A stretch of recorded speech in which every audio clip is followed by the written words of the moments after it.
Hello everyone. Hello. Welcome to Hellstone Wargaming. Yes. We are live from the outpost. We are, as always. This is Elliot. Yes. This is Mikey. Hello. So normally get that wrong, so I thought I'd just fuck it up for us. Yep. So hope everyone's well tonight. We've got a bit of a different weird setup today because that's why we're like hugging completely in the corner. We're going to learn how to play some 40k. Yep. Romantically. Yeah, we're going to learn about relationships as well. Teach me senpai, Flixie says. Hello everyone, thank you for tuning in. So today we're going to be working through First Strike. Yes. The Warhammer 40k starter set. Cherub 1M says the beards are real. Ordo Drago present will provide the hams. Awesome. I don't know what that means. It's a TTSD. Yeah, okay, fair enough. I'm going to say, you look after Zashenford and I'll look after everyone else because I just don't understand half the things he says. But no, thank you very much for tuning in everyone. So today what we've got is the First Strike box set. Comes with 4 basic missions and we're going to be playing 40k but working through these kind of missions. So they're a little bit random, but they're kind of there to kind of teach you each little part of the game. So the first one's about movement and shooting. The second one, I don't know, we'll get there. I can't remember. Through. Pardon? Combat, the second one. That's about, the second mission's about combat. Wooden blades. Third mission is about cover, evade capture, and then the last mission is open war, where we kind of just fight each other with our armies. Yes. So, please teach me well. So, basically, I'm going to be taking control of the Primaris, and I'll be doing Death Guard. Yeah. Makes sense. Yeah. So what we're going to do is we're going to quickly flick over to the board. Going to quickly flickly over the board. So we're just going to mute mics and just drop onto the backdrop so we can change the camera around. So it'll be 2 seconds. Bye. Alright guys, so this is our board. We have a 2 foot by 2 foot board. We've got a crater which is printed on, but we're using a real one. Because this is premium terrain. Basically, Elliot has 6 Death Guards set up in this corner here. 6 Poxwalkers. 6 Death Guard Poxwalkers. Yeah, let's call them Poxwalkers. Yep. 6 Poxwalkers. He's got 3 set up on Objective A and 3 set up on Objective B. And I have 3 Intercessors in each corner. 1 in each corner. So the Intercessors are kind of like the battle line Space Marines. Yep. They are the Primaris, which is Space Marines 2.0, but essentially these are like the footline troops. The and core troop choice, aren't they? Yeah, the core troops for the game. Please teach, that's like 4 feet. It is, I'm not going to get into it. If we cut it in half and then Zashenford, yeah, that's it. Why is your name's bright green? It's really difficult to see on the screen. Just 1 second. We're going to angle screen so we can actually see what it says. Super soldiers. Yeah, so Space Marines are super soldiers and Primaris Space Marines are super soldiers. Yes. Cool. And the Poxwalkers are essentially zombies. Yeah. So they are made mindless by the plague. Yeah, so they are used to be humans and they've kind of been like taunted by chaos and now they've kind of like bloated with greed and stuff like that. Yeah, and the Nurgle specific. Yeah. So we do have little sheets to tell us oh, it's upside down. Let's hold them upside down. Oh. It's better. So we have sheets that tell us what everything does. But I have a 3-man Intercessor squad, and Elliot has 2 units of 3 Poxwalkers. Poxwalkers, yeah. So heresy. So in this mission 1, containment. So I'm going to kind of give you an overview of this. So in this battle, 1 player controls the Space Marine Intercessors, and the other player controls Death Guard Poxwalkers. Yes. The Poxwalkers are attempting to escape by moving off the 2 battlefield edges marked escape. So this is 1 battlefield edge down here, and then the other one is this side. If you can see that on camera. The edge is in between the Intercessors. Yeah, so we're going past basically, yeah, you've got to get past the Intercessors. If I kill all the Poxwalkers before Elliot manages to get any of them off the board, so he's essentially just running off each side. If I manage to kill them, then I win the game. Sweet heresy, Furioso says.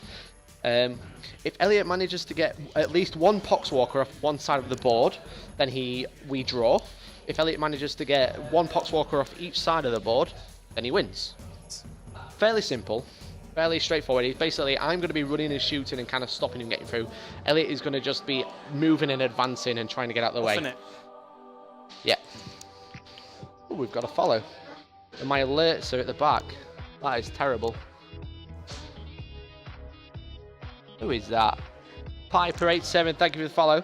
Welcome to the stream. I'm a terrible streamer because I have alerts behind my camera. That should be a lot better. I do apologise about that. So in this game, we've kind of got 3 steps that are going to be going through. Yeah. I'm going to be talking to you guys, but I'm going to be talking to Elliot because I'm teaching Elliot how to play. So I don't know how well you can see that, but we have Poxwalkers move, then Space Marines move, Space Marines shoot, and then we repeat. That's kind of like the 3 steps that we've got. There might be a little bit extra that we have to do, but that's essentially the turn that we're going to be taking. So basically, Elliot, you're going to take the first turn. You're going to need a tape measure. Yes, sir. Because that's going to be how we use, obviously, how we measure stuff, how we measure gun ranges, we measure movement ranges, and stuff like that. So what you want to do is kind of think about your units and where they're going to go. Okay. So once you've got that in mind, what you're going to have to do is look at your movement characteristic of a Poxwalker. So every unit has a data sheet, like this one that we've shown you. I can't really give you a very good close-up, but if Elliot maybe shows, if you pass me this so we can kind of show that onto the camera. Whether this will focus. See the M at the top in the profile. Yeah. M for movement. Yeah, so we got M, and I don't know if you can see that, but it says 4 inches. So that is how far Elliot's Poxwalkers can move basic. So they have a max move of 4 inches. Yep. They do have an option. Every model in the game, I think, pretty much, unless it says otherwise, yep, has the option to advance. And advance is essentially what you do is you roll a dice and add that to your movement. So if you roll a 5, let's say, you'd add 4 to that, so you have a 9-inch movement. Yeah. Instead of your basic 4. However, if you advance, you can't shoot unless you've got an assault weapon, and you can't charge. So, reminds me of Warhammer Tabletop. Oh wait. Reminds me of Blood Bowl a bit. You guys. So basically, you want to make these guys escape off the board, so you've got to try and move as fast as you can. Yeah. You could charge and stuff like that if you want to, but it's totally your choice at this point. Would you, because they're one unit, would you normally be deployed like that? No, I wouldn't. So in this mission, it kind of tells me to deploy these each separately. So technically, these are 3 separate units at the minute. Yeah. Normally, you wouldn't have that. This is what's known as an understrength unit. But in this mission in particular, I have 3 separate units, and Elliot has 2 separate units. So these guys kind of move together. So if you'd like to nominate a unit and decide what you'd like to do with that. So I'm going to use this one. Yep. And I'm going to advance. Okay. Roll a d6. So you get a 3. Which makes my movement 7. Yep. So that unit gets to move 7 inches. I'm just going to move straight. So Elliot obviously chooses a model, kind of moves tape measure, make sure the model doesn't move more than 7 inches. But with the other 2 behind them, because we kind of know where that movement's going to, just moves them back up. That's kind of like just speed things up. And then this unit, again, yep, I'm going to advance. That unit's going to advance as well. Gets a 6. If you see any symbols on these dice, guys, then that means a 6. So we have a 6 and then we have a 1, like that. We do have smaller dice, but these are a lot easier to see. Wowzer. These guys are getting rather close. Yeah. Cool. Let's just have a look. Yep, so whilst Elliot moves these models, he does have to remain in unit coherency. Unit coherency is kind of like when squads move together, they can't go too far apart or they lose communications and stuff like that. So basically, a unit coherency for most models, unless it says otherwise, is 2 inches. So each of these models has to be within 2 inches of each other, which they are. You know, we can kind of see that these 2 are probably 1 inch maybe, if that. I don't know if you can see that very well. Oh, it looks like you can. If you can't see this, then I won't use it, but let me know. So, that is Elliot's movement. So, because he advanced, he can't shoot any weapons, even though Poxwalkers don't have any. Yep. And because he advanced, he can't charge this turn. So, what I'm going to be looking at is, I'm going to have to retaliate, and I'm going to have to try and slow these units down as much as possible. So, it is my turn, because Elliot's done. Will you pass me the tape measure, please? So, the intercessors are a bit bulkier, they're a bit faster than Poxwalkers, so I have a 6-inch move. And what I'm going to do is I'm going to try and slow Elliot down. And essentially what I'm going to move in the way of his Poxwalker so he has to go around me rather than having free movement. Elliot's eyes are flickering now. So these guys move 6, so this one is going to move to there. But what I am going to do is make sure I don't go within 1 inch, because if I go within 1 inch, then I can't shoot and I can't charge, because I'll be technically in combat. So in your movement phase, you do have to try and stay more than 1 inch away from enemy models. So this one is going to move to there, and this one is going to move to there. So we might not see cover of this mission. It does feel actually quite short mission already. But kill the enemy with sheer weight of your dead bodies. No wait, you're not Imperial Guard. So that is my movement. So now it is the shooting phase. Yes. So we would normally do a psychic phase, but we don't have psychics in this game. But if anyone would like to know how psychic works, we can kind of pretend we've got a psychic and kind of like have a look at doing that. So I'm gonna look at shooting. So I've got to think about which targets I'm gonna go for. I'm gonna start with this guy here because I've got 3 units, so I'm gonna kind of go ahead and have a look. So this guy is an intercessor, is equipped with a bolt rifle, a bolt pistol, frag grenades, and crack grenades. So I think I'm gonna use his bolt rifle. That's his long range gun, which is it's fairly standard weapon. It's basically, its profile is, I don't know if you can see that due to lighting, terrible lighting on Hellstorm's part. So the profile is range 30 inches, so it has a range up to 30. Rapid fire 1, which essentially means it has 1 shot, but I'll get more into that in a second. Strength 4, AP -1, damage 1. So going through that, so we know it's a range of 30. So rapid fire 1 basically means is if the gun is at 30 inches or less, you have 1 shot. However, you can, if you are within half range, so in this case 15 inches, because it's rapid fire, you get an extra shot. So this guy, if he's going to shoot these poxwalkers, which are right in front of him, he's going to get 2 shots, which is kind of nice. Strength 4 we'll get into when we actually roll to wound. The AP is basically, it stands for armor penetration. How good is this getting through another model's armor? So what -1 means is you take the save of another model and you -1. Fairly straightforward. It's quite funny against poxwalkers, but we'll get that into a second. And then damage 1 basically means after you've rolled to hit, rolled to wound, and the enemy's rolled their saves, how much damage does that do to that model? And this does 1, which it causes 1 wound every time you roll a wound.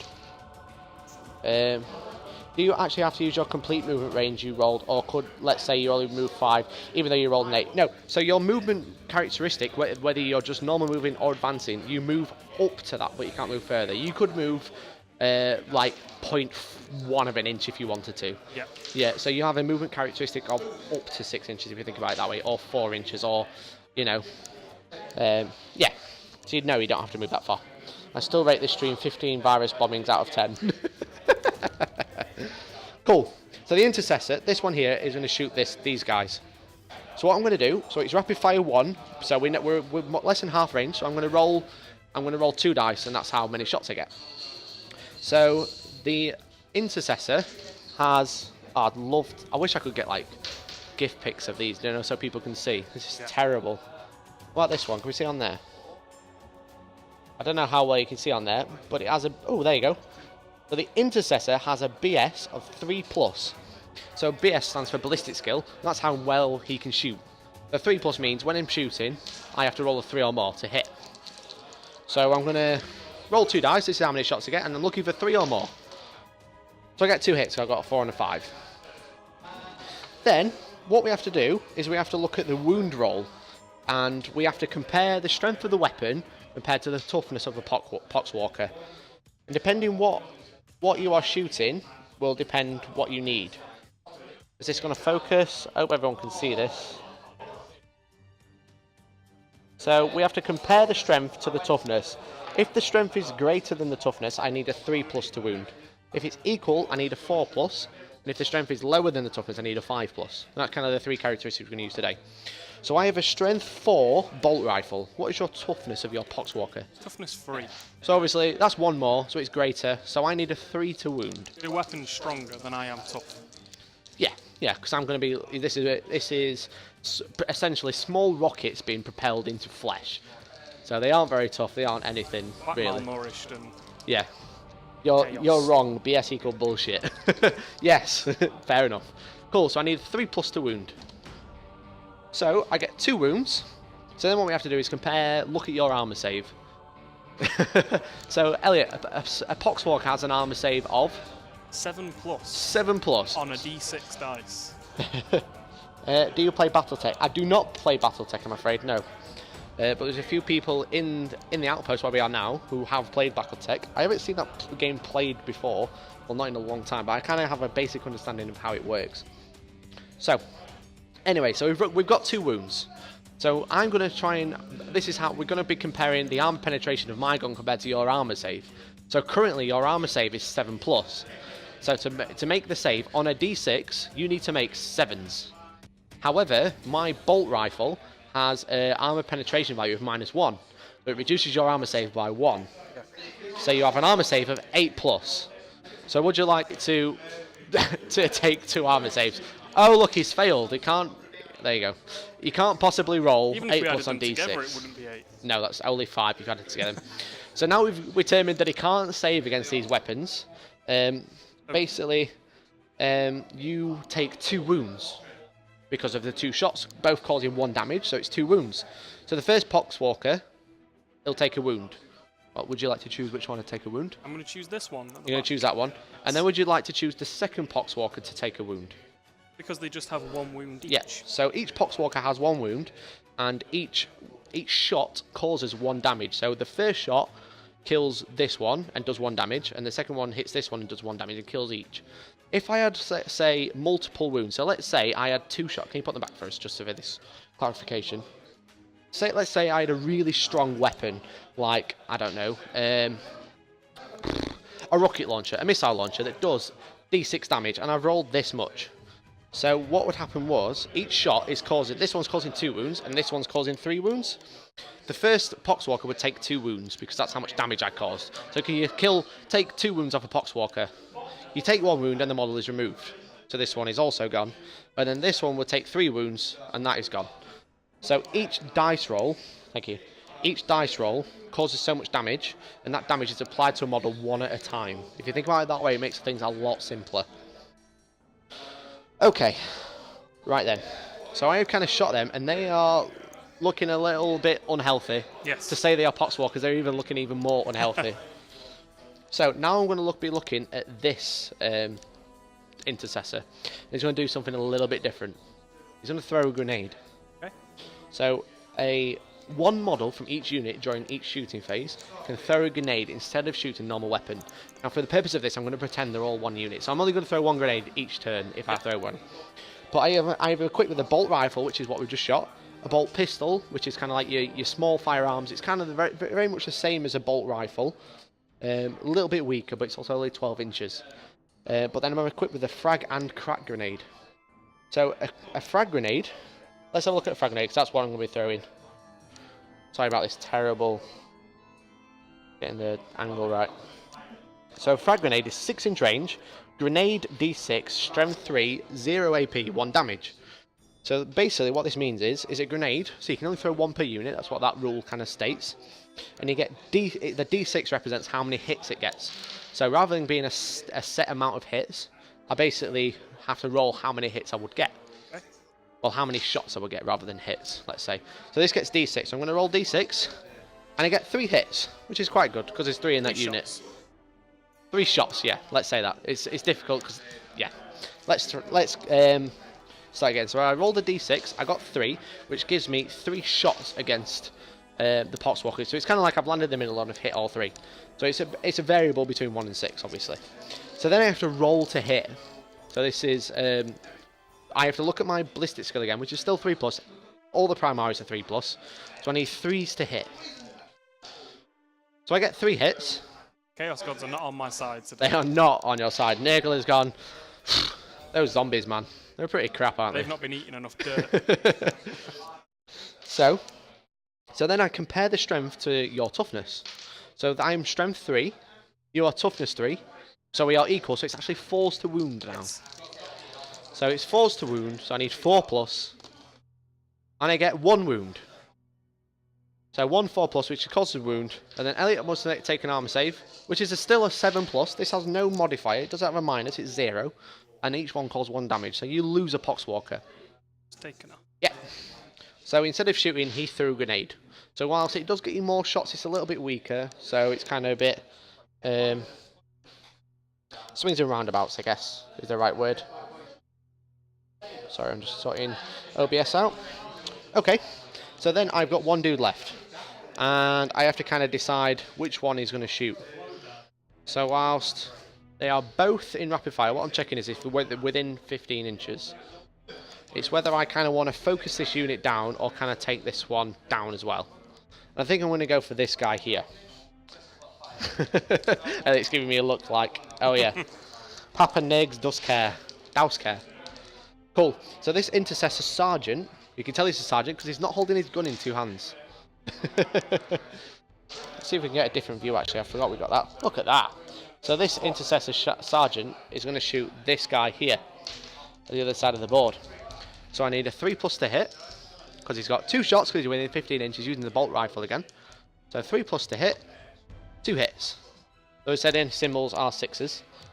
And then what we do is we compare the strength of the gun to your toughness again. So I'm strength 4. Toughness 3. Toughness 3, so it's greater, so it means that I only need 3 to wound.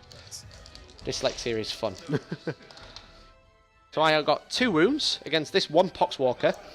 So you take an armor save of 8+ because he's a 7+ base, -1 because of the gun, so we kill a Poxwalker. Cool. So that is all of my shooting done. So now we go back to Elliot's turn. Well, we would have a morale phase at this point, but a morale phase will kind of come into that a little bit later because the Poxwalkers don't need to take one. But morale phase is basically you kind of have to start looking at whether the unit that has taken casualties is a little bit scared because their friends are dying around them and they could potentially run away. But at this point, the Poxwalkers do not need to take one because they have a rule that says they do not need to take one because they are mindless zombies. Yes, special rule that's on the card. Special rule. So each data sheet does have the special rule for each unit. We are ignoring the red text. We don't like that. It says don't use this during the demo, but we are teaching you how to play. So don't worry about that too much. We'll teach you. So if we cut back, it is now Elliot's turn. Yes. So Elliot will take the tape measure because we do only have one. Thank you. And he has to kind of decide how he's going to get one unit off 2 sides of the board to win the game. He's shaking his head. So, I don't know which unit to activate first. Oh, wait. So, I'm going to advance with these guys. Yep, so that unit is going to advance. Yep. So advance is where he moves. He has his 4-inch movement plus D6. So he has an 8-inch movement because he rolled a 4. So whilst Elliot does get to move, he does have to stay more than 1 inch away from my Intercessor. So I don't think he can get out through there. I'd be surprised if he can get through there. Well, is it more than 2 inches? Yeah, you've got enough room. 25mm base, which is 1 inch. Would it not be easier to go the other way? I'm just asking. In rapid fire range of the big This guns. is true. Yeah, go on then, go around the side. So he's moving his 8 inches. Let's cut to the place, way so you can see. So he's got to get off this side of the board. Thingy as well, can't I? Can I move straight, or does it have to be in one direction? No, basically when you move, you can move the tape measure, bend the tape measure in any way, shape or form. All you can do is just make sure you stay within an 8-inch line. You cannot end more than 8 inches away from your starting position because you've got a 4-inch move with your Put something about here. 4-inch advance. So you are really getting away.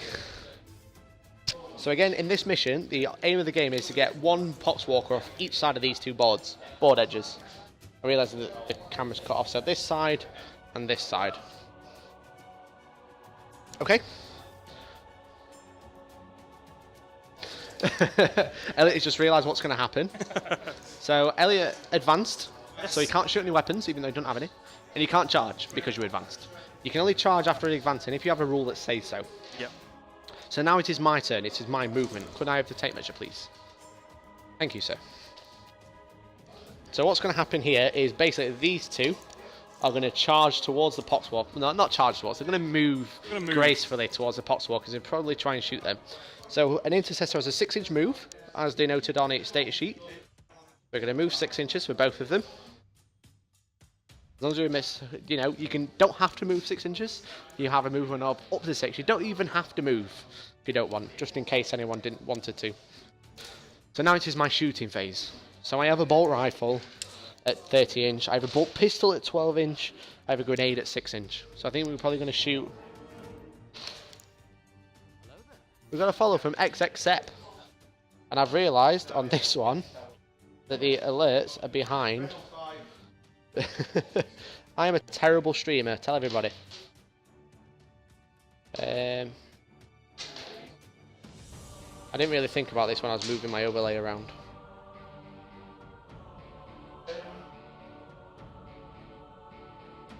One second, guys. Do apologise. Cool. Yeah, so I'm using my old setup and I kind of added to it, not really thought about it. So I've kind of put the second camera in the way of the alerts. So now the alerts are in the way of the second camera. That is probably the better way to do it. Thank you for the follow, XXSep. Welcome to the stream. Confurio so unfollows. Welcome to the stream. We are here learning to play 40k step by step. So it is the Space Marine, primary Space Marine second shooting phase. Oh, we got another follow. Ethan Barnes 163. Heck. Welcome to the stream. Welcome, friend. Welcome to 40k. So what I'm going to do is I'm going to check the range of this prop. Actually, he's going to turn around. Now, it isn't in the rules, but you should always turn your Space Marines around the right way. Cool. So we're going to check the range. So whilst this model, this primary Space Marine, isn't within 15, he is within 30. So his rapid fire gun won't get 2 shots, it will only get 1. So this intercessor is going to shoot those poxwalkers. He needs a 3+ to hit because his ballistic skill is 3+. Okay, I just want you to miss. Yeah. It is a miss. It is a 2, so we've missed. But then we'll flick over. We can do it, boys. So then this intercessor, the intercessor sergeant, is going to shoot these 2 poxwalkers. So whilst he is within 15 inches, so his 13-inch rapid fire weapon now has 2 shots rather than 1. Yes. So I need 2 3+. Whoa, Aegis, welcome to the stream, man. Do the good kill, as Ashton Ford says. Welcome to the stream, Aegis. How you doing, man? Thank you for tuning in. So I need 3+ to hit. Miss. 1 hit. Yes. I need a 3+ to wound because my strength is 4, your toughness is 3, so I'm greater. So it's 3+. I get a 6, which is a wound. So you take your armor save of 8+. So you can't possibly pass. You got a 6. That would have been it's not an 8. normally. It's not an 8. I really like this model. Yeah. I didn't want to leave the other guy on, but he's closer, so... Ah, that is an awesome emote. Aegis, that is really cool. Thank you for tuning in, man. So, this last intercessor is going to shoot this poxwalker. He's on a rapid fire. Leave my poxwalkers alone. Filthy loyalist. I want that emote. Where did you get that from?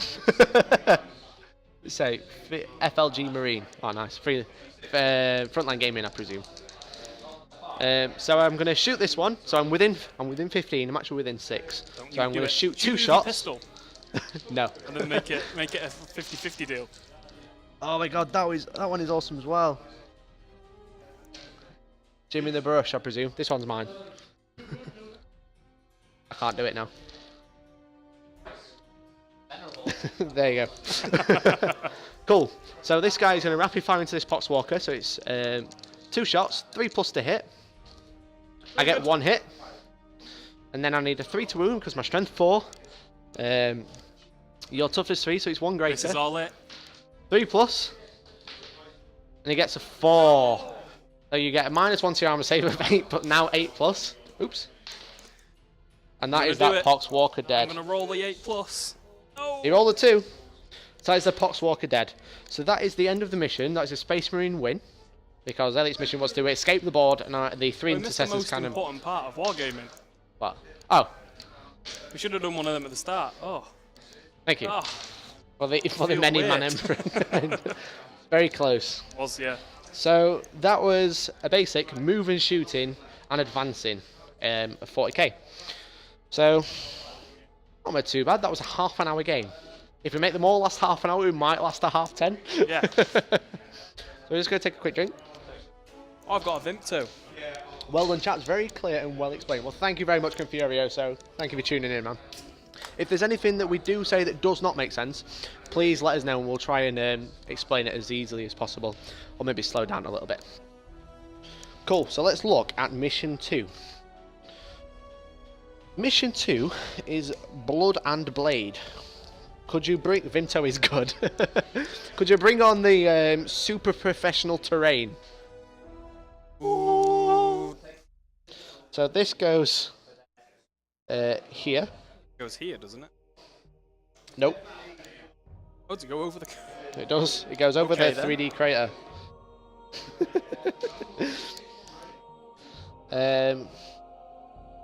So, in this mission introduces you to hand-to-hand fighting to your games. It's designed to teach you how to charge and fight with your warriors. Bring on the terrain. Bring it on. So, Elliot has 6 Poxwalkers for this mission. Again. Yeah, get your filthy civilian-killing Marines And off. now I have to bring on my one unpainted Reaver Sergeant. So I do apologise, but my Reavers are not painted. But they are blue. Yes. I know I'm terrible. I apologise. I haven't had enough time. However, so set up. Put down the gaming mat with side A facing up. Then Space Marine Reaver Sergeant on marker D. And then place the Poxwalkers onto marker C. In this battle, they form a single unit. Yeah. So you kind of land Super here. Axeman as my Heresy. kind of like leader. All the heresy. Am I behind Stream that the line painting. or just within 2-inch coherence? The front one goes. The front 3 go here, and then 3 behind them. Okay. I'm gonna have him as well because he has big hands. You're gonna have all 6. In a straight line. No, 3 there, and then 3 there. No, I was trying to figure out which of my coolest guys go at the front.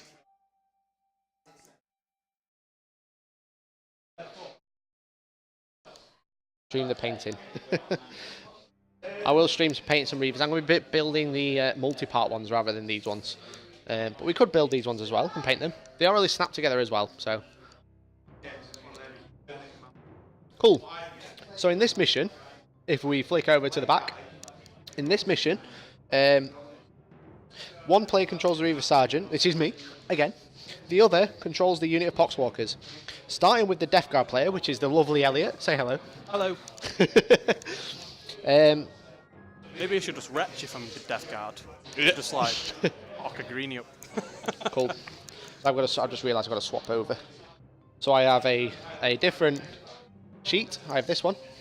I still have my lovely Use Poxwalkers against a single Reaver. I like these cards. So they are quite nice. Starting with the Death Guard player, taking it in turns to move, then shoot, then charge with each unit. So we're going to be taking, so our turns are going to be move, shoot, charge, fight, repeat. What have you lost? What have you forgot? Read the top special rule. Yes. So, me and Elliot forgot that all Death Guard units have, well, pretty much every single Death Guard unit. Well, let's not say we forgot. Let's say it wasn't applicable for the first game. I've never seen this intro. Was this the 8th edition starter kit? No, this was the First Strike box set. So this is a small £25 RRP box set that came out 2 weeks ago, was it? Something like that. So this is kind of like, this is a 40k starter set. It's even smaller than the usual one. So this comes with just, what is it?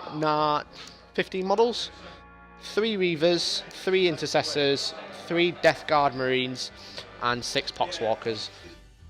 This is brilliant. Mikey, can you do a basic terrain tutorial one day? How to paint? Yes, I can. I certainly can. We will be doing some soon. We'll be doing some weathering terrain and stuff like that. Especially like, we're going to get some of these boxes. I made a bit of donation goal, but I've kind of not got on this stream today. But we're going to get some of these ones in plastic and we're going to paint these together on stream. So, anyway, what was I saying? Never close quarters combat a Space Marine. Sorry, it was actually I missed that Unless completely. you're a Chaos Space Marine. Unless you're a with a big Chaos. scythe. Yeah. So what Elliot forgot to do was these Poxwalkers have disgustingly resilient. So every time they take a wound, they do have a chance to ignore it because they are all bloated up and stuff like that. So we're going to introduce that into this mission. We're going to pretend so we'll we see didn't how have... that works. Yeah, this should be a lot better than before. So, again, each turn is going to be resolve of moving, shooting, charging and fighting. So whilst the Poxwalkers don't have a gun, I do have a pistol. I have a heavy bolt pistol, which is very similar to the bolt rifle, just shorter range, and doesn't have 2 shots. So let's start with Elliot's first thing. It says the Death Guard player starts. Yes, sir. Gene Stealers may not be terribly concerned about close combat. Holy shit, that's some fucked up heresy. Is this on demand later because I can't stay here any longer? Yeah, so this is going to be on my videos on demand, right above. And it's probably also going to end up on YouTube in a couple of days. So yeah, I'm going to do my Poxwalkers. Yeah, so the Death Guard have... So I keep calling them Death Guard. The Poxwalkers have the first movement. I guess they are Death Guard. Yeah, Death Guard Poxwalkers. So they're going to move. So yes. Elliot has to decide whether he wants to advance or not, because if he advances, he can't charge. I'm going to...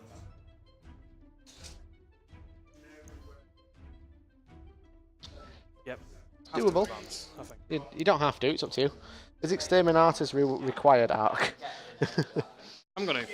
You're going to advance, so Elliot's going to advance, so he's going to roll the dice and add that to his movement, as like we did the last game. So he gets a 5, so he gets an up to 9-inch movement in this turn.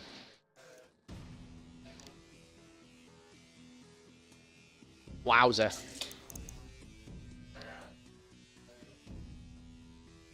Boys? Yeah, I'm using Cherub 1M. I'm using free music today, so there should be no sound cut off either. So Elliot has advanced, so he rolled the dice and add that to his movement. Yes. So now it's his shooting phase. He doesn't have any guns. Oh. And he also advanced, so he can't shoot any normal guns. And he can't charge because he advanced as well. So, what we're going to do now is going to move to my turn by my 1 Reaver Sergeant. Can I have the tape measure, please, sir? Oh, we didn't shake hands before the start of this game. Oh, we can't do it now, it's weird. We've got to do it like a weird slap, like... Mid-game, there you go. 5. Is Exterminatus required? I think so. Ignoring damage because of Plague and Disorder. Wish I could do that after a night out. I'm pretty sure that's what the throwing up part is. Yeah, if you have a kebab on the way home, no hangover tomorrow because you're disgustingly resilient. Yes, boy. So for movement, what we're going to do is I have a 6-inch movement again. And I'm going to move. So we can see that the Poxwalkers are 5.5 inches away. And I want to stay, I've got to stay more than an inch away when I'm moving. So I'm going to move 4 inches to there. Easy as that. So now, I'm going to look at shooting with my pistol. I have a heavy bolt pistol, which is 12-inch range, so I'm clearly within. Strength 4, -1, 1 damage. So the same profile for damage and strength as the last game with the bolt rifle. But this only has 1 shot, because it's called a Pistol 1. So pistol has its own special rules with it, but in this case it means I only get 1 shot. A pistol can be fired in combat, that's a bit different, but we'll get into that in a few minutes. Which is very handy. It is going to be very handy, because yes. I'm going to be hitting those Poxwalkers in a minute, and I'm not going to be leaving. So, basically I have to roll to hit, so my BS is 3+ still.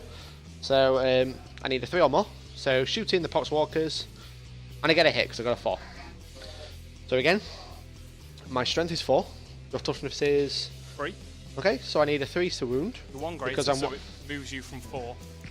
I'm learning. Yes. Martinek 01029, thank you for the follow, dude. Welcome to the stream. We are playing Warhammer 40k First Strike intro missions, teaching everyone how to play. And another follow, bloody hell. Is that another person? Oh, Obscuracol? How would you pronounce that, Elliot? I don't know. It's the one underneath Martinek. So I thought you said Martin Heck at first, that's why I laughed. Martin Heck. An Oscracol. Obscuracol. Thank you for the follow, man. Welcome to the stream. Welcome to Warhammer 40k. Alcohol. Smash his face against Exterminator's button. Cool. So my strength is 4. It's 1 greater than your toughness 3. So I need a 3 to wound. And I do not wound. Never mind. So. Could be big. Nice emote. What is that? Oh, it's a heresy. It's Electric Eve's emote. So, this is now the charge phase. This is a new phase. Ooh. Shiny. So basically, what I have to do is elect to charge against a unit. I wonder what unit you'll charge. I wonder. So, I'm going to charge the Poxwalkers. And to charge the Poxwalkers, I need to kind of weather the storm, because they're going to try, if they had guns, they would try and shoot me at this point, which is what's called Overwatch. But because the Poxwalkers don't have guns, they can't overwatch. And that's basically where they kind of like stand and shoot and they kind of like go, no, get away. I can imagine the Poxwalkers kind of like pretending with their wrenches. Like They do have wrenches. They're just going to be swinging them ready to come in. So we're going to skip the Overwatch part. But I'm going to charge. And to charge, what I do is I roll 2 dice and I add that together. And that is how far I can charge into combat. And when I charge, I need to get within 1 inch of an enemy unit. Thank you for that. It's fun.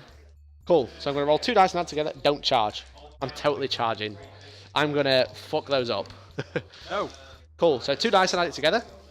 So I get a 7. So I said, the symbols mean 6. Let them come to you. You'll see why me charging is a good thing in a second. So I need to get within 1 inch of that enemy unit without moving them with my 7 inches. So I'm going to move to there. Always hold the line. I'm a Reaver. I am a terror troop. I want to get into combat. Look at his face. What is there? Look at his face. Does that look like the face of Mercy? It looks like Immortan Joe. It does look like Immortan Joe. Do not crave water, my friends. Cool. You're 7 inches. My 7 inches, yes. I measured that myself. Hype. So, it is now the combat phase. Yes. So who goes first? Who goes first? So I'm going to be going first. And the reason being is because I charged. So in the charge phase, each unit that charged always strikes before any other unit. Unless any other unit has a special rule that has like the same, and then players like alternate and stuff like that. If a unit hasn't, if 2 units are in combat, but neither has charged his turn, the player whose turn it is goes first, and you alternate. It kind of goes charging units, player who and went... the player whose turn it is. Whose turn it is, yeah. And then it's the other player, and you alternate each unit after that. I'm fortifying this position. The best offense is a good defense. So, I have 1 unit that has charged his turn, so my Reaver Sergeant is going to be charging to fighting this phase. So when I elect to fight, I get to consolidate into combat 3 inches. Fix his mustache. Yes. So I get to consolidate up to 3 inches into combat. So basically I have to move closer to the enemy unit than where I started. Because I'm slightly away, what I'm going to do is I'm going to consolidate into there. Now for this point, it didn't make... You picked the guy with the big hands. I have. He's going to smack you around. It is I, Rogel Dawn. So whilst this didn't make much of a difference, it does show you kind of like if you didn't quite have enough charge to get into base contact, you could always get within 1 inch, then consolidate another 3 inches. Are you guys just going to like reenact text-to-speech, or are you going to learn to play 40k? Because both are fine. You're going to say that there is a test. Yeah. Cool. So, the Reaver squad, which camera? We're at that camera. The Reaver Sergeant has... Reaver Sergeant, it's the bottom line. He has an A, which is his attacks. He has 3. So when I attack, I get enough dice for how many attacks I have. But then I have to allocate these attacks to what melee weapons I want and what unit I'm going to strike against. Sorry, but I must watch another stream. I said both are fine, Zashenford. Don't worry about it. So the Reaver Sergeant is equipped with a combat blade, which is a giant knife. You think a combat blade looks like a kitchen knife, it's actually closer to more like a sword to an Imperial Guardsman. So I get 3 attacks with a combat blade. A combat blade is strength, it is a melee weapon. Let's swap the camera so it's easier to see. It is a melee weapon. It is range melee, so that means it isn't a ranged weapon. It has a type, melee, which means you use it in combat. Strength user, 0 AP, 1 damage. But it has a special ability. It says each time the bearer fights, it can make 1 additional attack with this weapon. So because I'm using my combat blade, I'm going to put all 3 attacks into the combat blade. Because I strike with it, I get an extra 1. Simple. Heresy.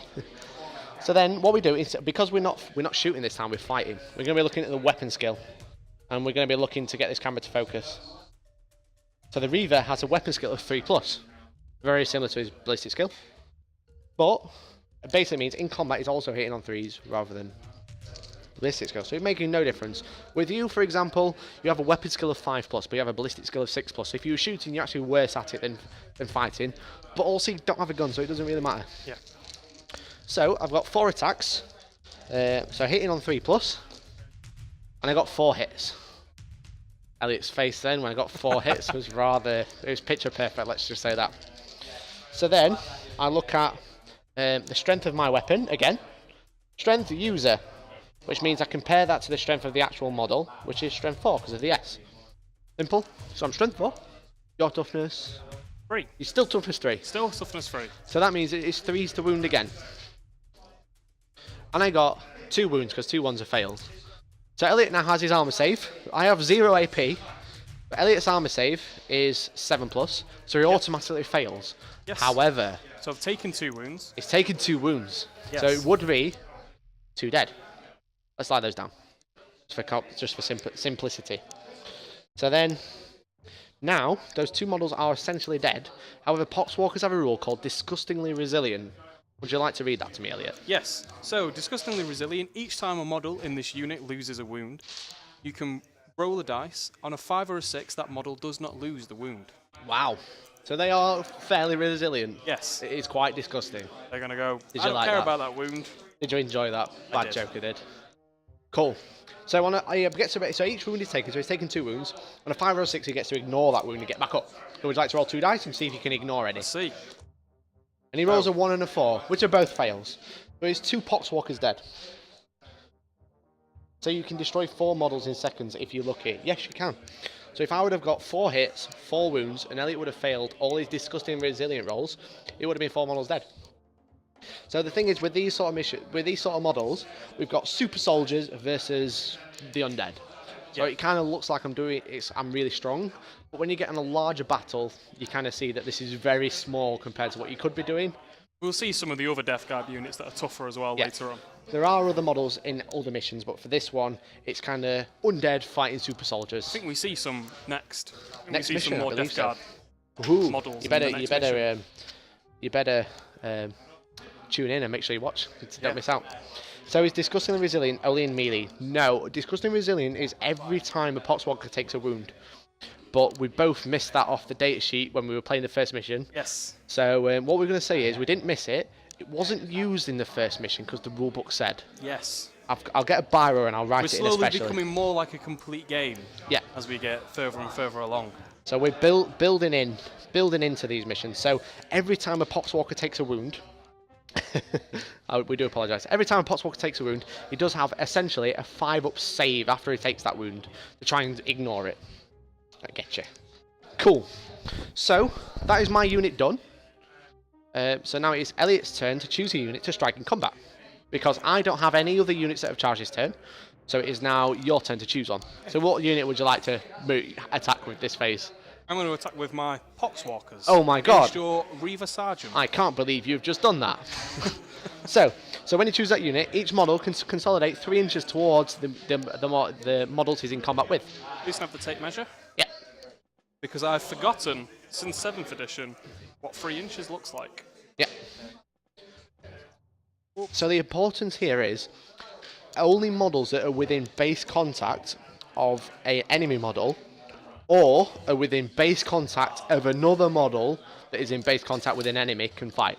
Crowd round my pretties. So, for example, if Elliot had a line of Poxwalkers here like this model can fight because it's in base contact.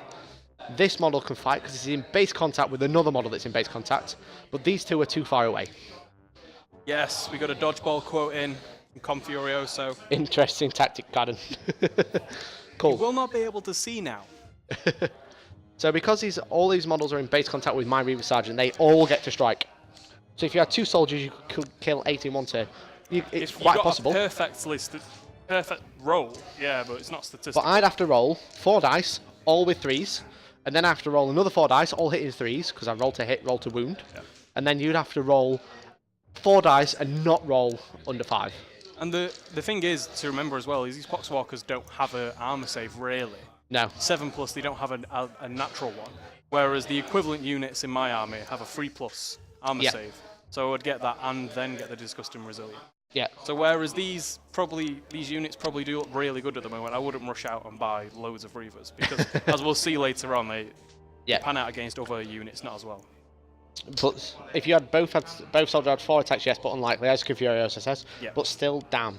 Well, you can kind of think about this in a way where you can't start thinking of points, and points are used to build your list, and kind of you can look at those to compare each model. Yeah. Whilst a Reaver Sergeant is around 17 to 20 points. So in a list, you play a 2,000 point game. So whilst a Reaver Sergeant is 20 points, a Poxwalker is say around 6 or 7. Yeah, very cheap. So this guy is like 3 to 4 times more expensive to play in the game, not to buy, to purchase for your army, compared to a Poxwalker. As Confurioso said, they're basically there just to die. And There is meat shields for more important units. Yeah, so these guys would be stopping the Death Guard Plague Marines from getting like attacked. They'd probably like slow down stuff, getting near tanks and stuff like that. They're kind of just a meat shield that walk forward. The zombies. Any captains or any like psychers or anything. Yeah, exactly. You stick Poxwalkers in front of them, go march forward and die for me. I'm going to do important stuff behind you.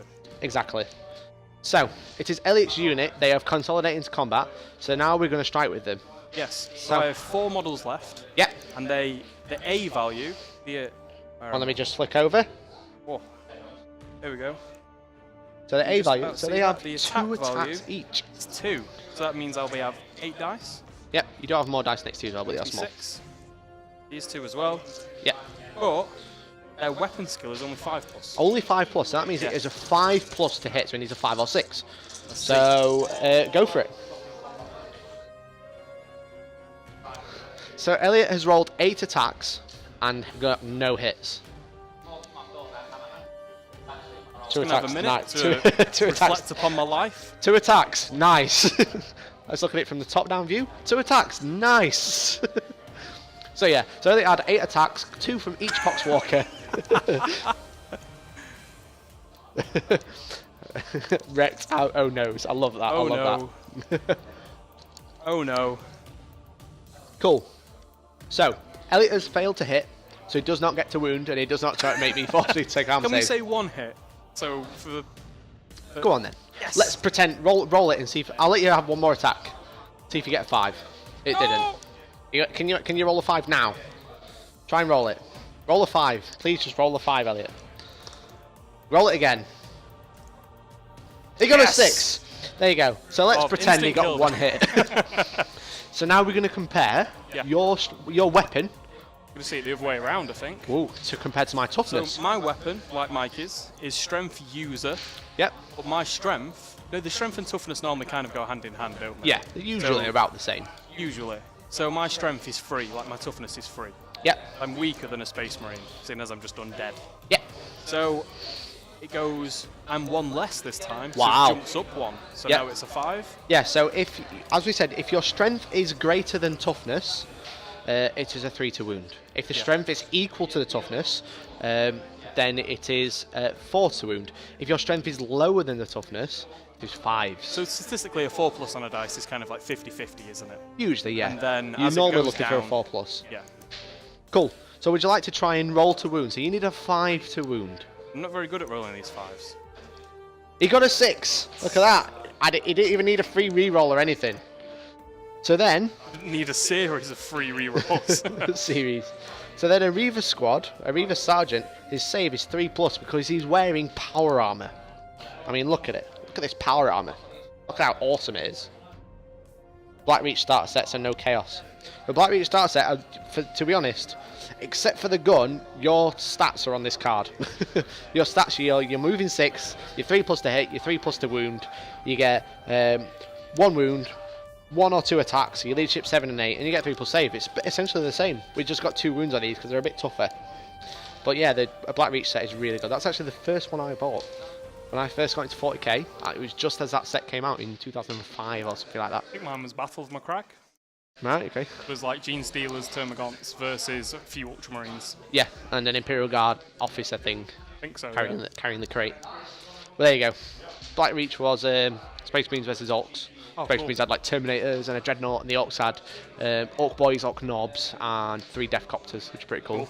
No terrain though. Yeah. But anyway, so Elliot has caused a wound against my Reaver. So I've got a 3+ armor save. Chaos. Through the trickery of free rerolls that you shouldn't normally get. But we were just, for this intro game, you needed to get at least one. So I'd actually take a save this game. Hammered every time. So I've got a 3+, just roll a 5, clipped by Confurioso. What a lad. Thank you, Confurioso. I can't do without you. That'll live with me forever now. Yeah. So a 3+ armor save. Ooh, he failed.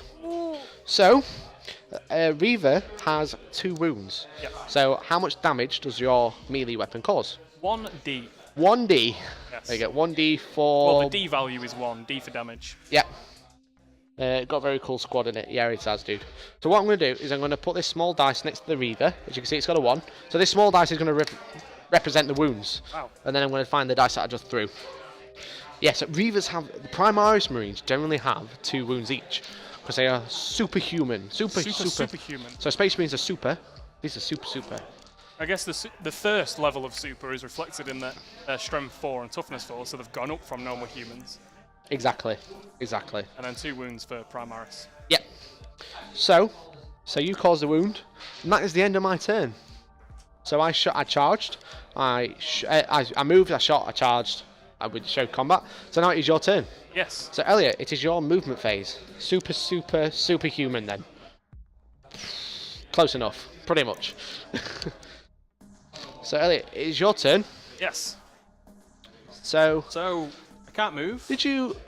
Oh yeah, ignore me. I can't move because we're locked in combat. Yep. So you can't move. You could shoot pistols at this point, but you don't have any.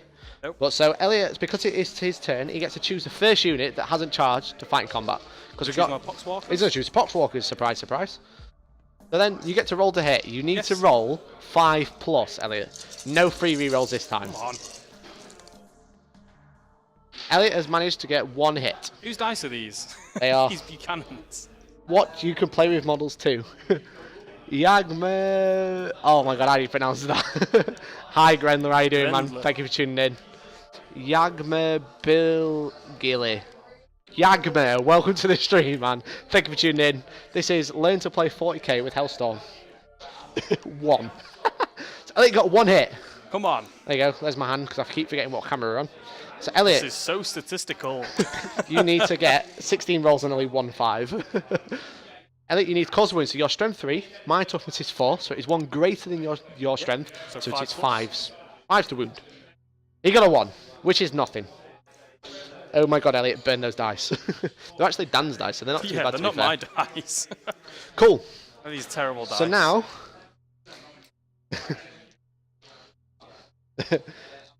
Been a bad day for Chaos. So now it is my turn to choose a unit. Yes. I'm going to choose the Reaver Sergeant. Oh, wow. So the Reaver Sergeant has 3 attacks. I get 3 dice. Yep. Oh, we got another follow. Grenler. I like saying Grendler's name. It is beautiful. It is very Swedish of him. I don't play these games because my rolls are legendary bad. Oh, fantastic. You should play Chaos. Come and play Death Guard, because clearly you'll do as well as Elliot. No blood for the Blood God. Wow. So the Reaver Sergeant gets 3 attacks base, and into an attack with his combat blade. He's going to apply all these attacks into his combat blade. And the combat blade, as we saw last turn, every time he strikes with this, he gets an extra attack. So if he had a different weapon, would he be able to split his attacks? Yeah, so you just said he's going to put them all into his blade. Yeah, so you take the number of your attacks and you assign them to weapons and to different units. So if I had 3 weapons, say, he could add 1 attack to each of his weapons, and he could put that into 3 different units. Okay. But because it's only 1 unit, I'm going to put it all into the same melee weapon, because he only has 1. He has his fists. Everyone has their fists they can fight with. Or he's got a combat blade, which gives him an extra attack. So he's always going to kind of apply that 1 extra attack into to get his combat blade. Yeah. If he attacks with his... What's this? Me too, dude, but trying this Thursday. I'm scared. I lost Terminators against Gretchens. Wow. Wow. Well, to be fair... Feels bad, man.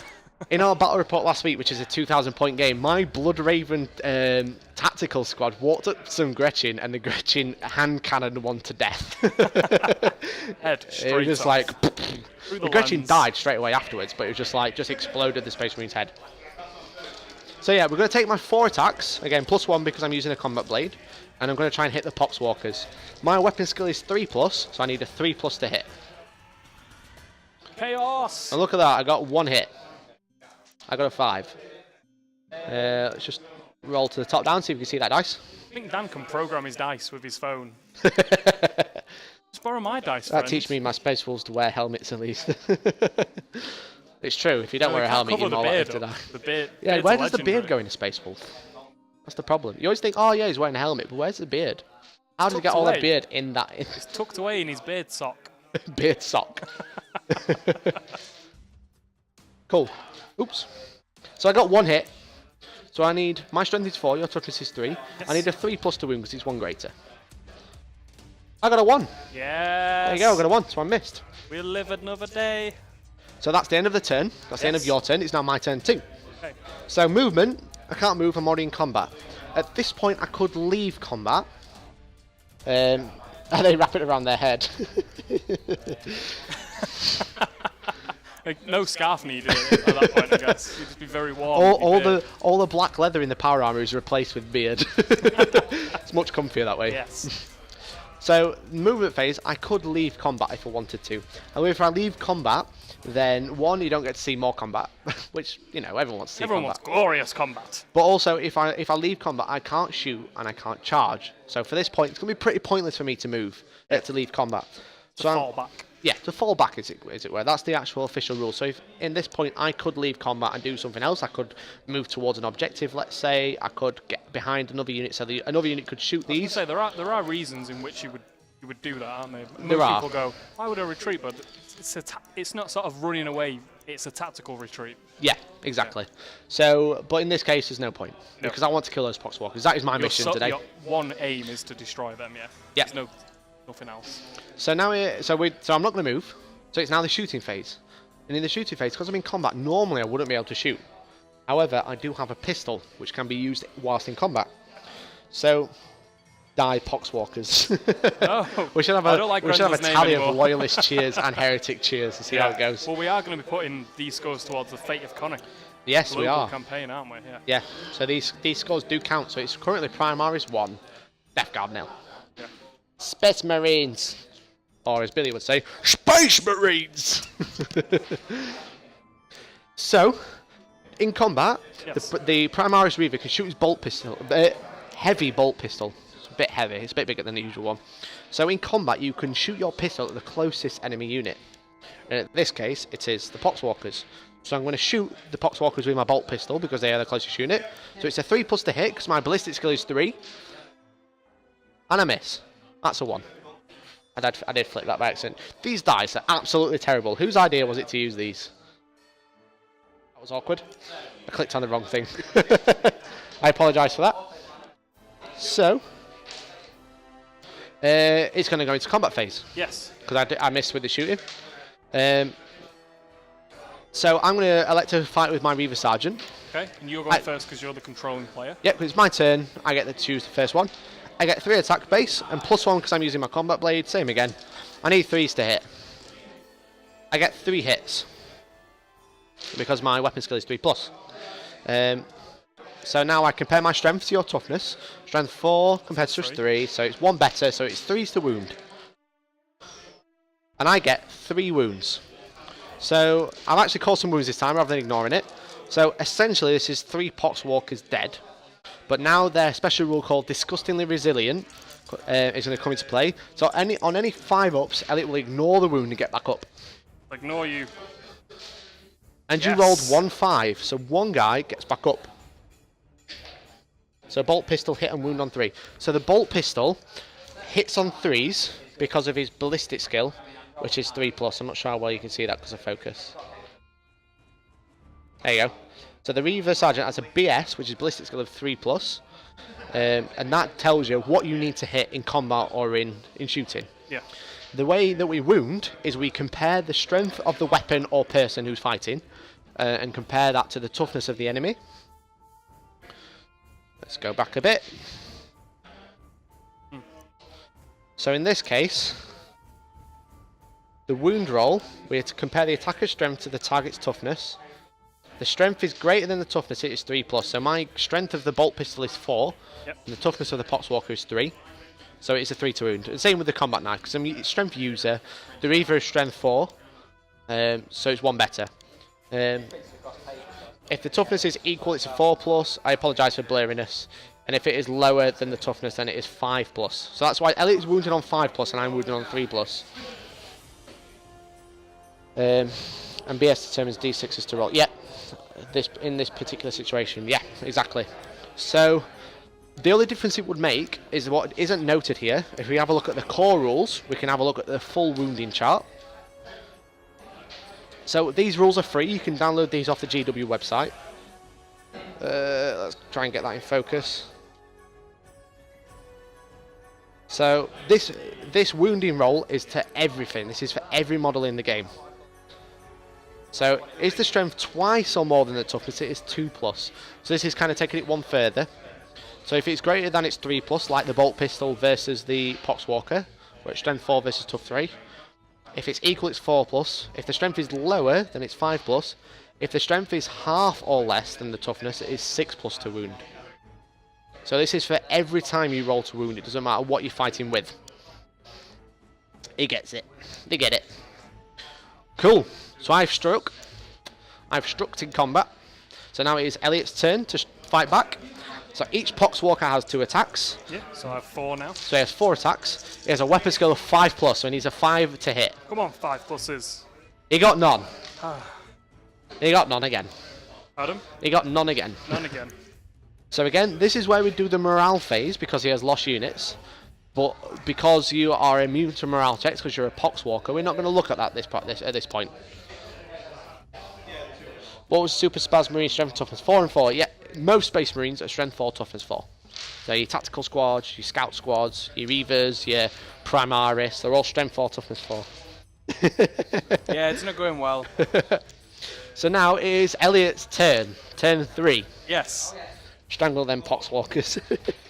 No! Change the dice. Now we're going to stick with these dice because I like them. Oh, usernames. I could see that then. Matt V 2306. I read that clearly. Matt V and the numbers. 2,306,000. Thank you for the follow, man. Welcome to the stream. We are playing Warhammer 40k First Strike. Don't sell the man out of a 0. Cool. So Elliot, it's your turn 3. Would you like to move? No. Would you like to shoot? I would desperately love to shoot, but I don't have a weapon to shoot you with. Okay, so it's the combat phase. Yes. So choose your first unit to strike in this combat. I'm going to choose my Poxwalkers. Woo! So you get 4 attacks again. Yes. So your weapon skill is 5+, so you need... Give me them smaller dice. I Elliot's apologise, going to use these the are slightly tiny smaller, dice. so they might be harder to see. Can you roll them on this side so we don't get confused with the wound roll? They just want to hug. The Poxwalkers are just falling over these guys. So 5+ to wound. 5+ to hit, sorry. I apologise. Come on, 2. So you got 2 hits. 2. We've got 5 and a 6. So now we look at your strength, which is strength 3. And my toughness is 4, so it is 1 greater than your strength, so it's 5s to wound. He got a wound! Got a wound. I'm going to use a big dice. So my armor save, Furioso is fucking loving it. It's finally caused the wound without cheating. Are you ready? Yep. So my armor save, so I compare my armor save. Your weapon has no armor penetration. So it's my base armor save, which is 3+. And I take a wound. Yes. The Reaver is dead. Yes. Don't fail me now. I apologise, Grendler. So, because it's not the end of my turn yet, I have a special rule. Yeah. Curse of the Walking Pox. Curse of the Walking Pox. Each time an enemy model is slain by a Poxwalker in the fight phase, add 1 model to the Poxwalker's unit. So I'm going to bring Mr. Kulak's back. He does have an armor save of 3+, which I failed because I rolled a 2. So, yeah, so Elliot's Poxwalkers have won the combat. This is where they would consolidate towards the nearest enemy unit, but there is none. Nope. So that is the mission to Elliot win. So that is 1-1. We're doing all right. Holy. Good soldier. He did well. He did well. So now we're going to look at... let's have a look. Using them smaller dice from now on. Zombie Space Marine, exactly. Gotta steal them. So now we're going to play Evade Capture. In any battle, it is vital to ascertain the strength of the enemy to this end. Sorry. I missed the full stop. Excuse me. Quick break. And we're back. In any battle, it is vital to ascertain the strength of the enemy. To this end, a squad of Reavers is on a scouting mission. However, their route is blocked by the Death Guard. The Reavers have support in the form of a squad of intercessors, but will need to circumvent their foe and evade capture to achieve their mission. So in this mission, the Space Marine player has 3 intercessors, which are the guys with the bolt rifles, and 2 Reavers. So we have the other 2 Reavers. Again, I apologise that they are unpainted. And the Death Guard player has 3 Plague Marines and 6 Poxwalkers. So now Elliot is really got some muscle this time. Yeah. Elliot is using the entire box set. Furioso, you got Chaos models, right? Do their units have many special rules like these Poxwalkers? Pretty much every unit does have a special rule. Yeah. But the great thing is like these data sheets, they do have them on kind of like where all the unit profile is. There isn't a lot of rules that you kind of need to look up in the rule book. A lot of them are just kind of there, ready to go. I was just rubbing the screen. Oh, right, okay. I thought he was pointing to something. I was like, are you okay? Is something wrong? So, this is here. Look at this, or a different... Oh, it's actually that way. I don't know if that makes a difference, but there you go. So it says setup. Put down the gaming map with side A facing up. This is side A. There you go. Place the armoured containers in the middle of the map as shown opposite. Then place 1 Reaver on each corner of 1 edge. So we have a Reaver here. Then we have a Reaver here. Then place the intercessor unit on marker D.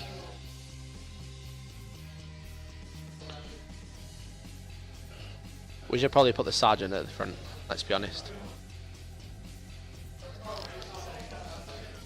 The Plague Marine unit on marker A. What's happening? The Death Guard Plague Marine unit on marker A. And Something then, going on B. And then your no, Death Guard on A. Okay. You zone out a little bit. No, I just didn't know whether I needed to make space for something that was going behind me. Nope. And then the Poxwalker unit on marker C. Whenever you place a unit, place 1 model on the marker itself, and then all the models from the unit within 2 inches of at least 1 model from the same unit.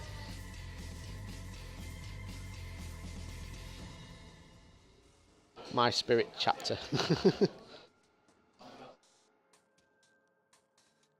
Stick these guys in as a rabble. Don't like them looking uniform. Mr. Big Hands at the back. Mr. Big Hands at the back. So in this battle, 1 player controls the Space Marine units and the other controls the Death Guard. Don't know why it keeps telling us that. It's kind of given now, isn't it? Starting with the player controlling the Space Marine, taking turns to move, shoot, charge, and resolve fights. I swear to God, if you lose this with the Space Marines, I don't know what I do. I'm 1 model down. When it's a player's turn, they move on with all their units before shooting with them, and then they shoot with all their units, if able to do so, before charging with them. After resolving fights, the opposite player starts their turn. The battle lasts until either one of the 2 Reavers move off the battlefield edge, marked escape, in which the Space Marine player wins, or both Reavers have been slain, in which case the Death Guard player wins. So in this mission, you can kind of see, this is how we've deployed. You're looking from the bottom where marker D is, and the 2 Reavers have to escape at the top. So these 2 guys have to move off this board edge at the top. As you can see, so we're going to be moving from here to here. So that is what the Reavers have to do. Wait, Hellstorm. Wait. I'm waiting.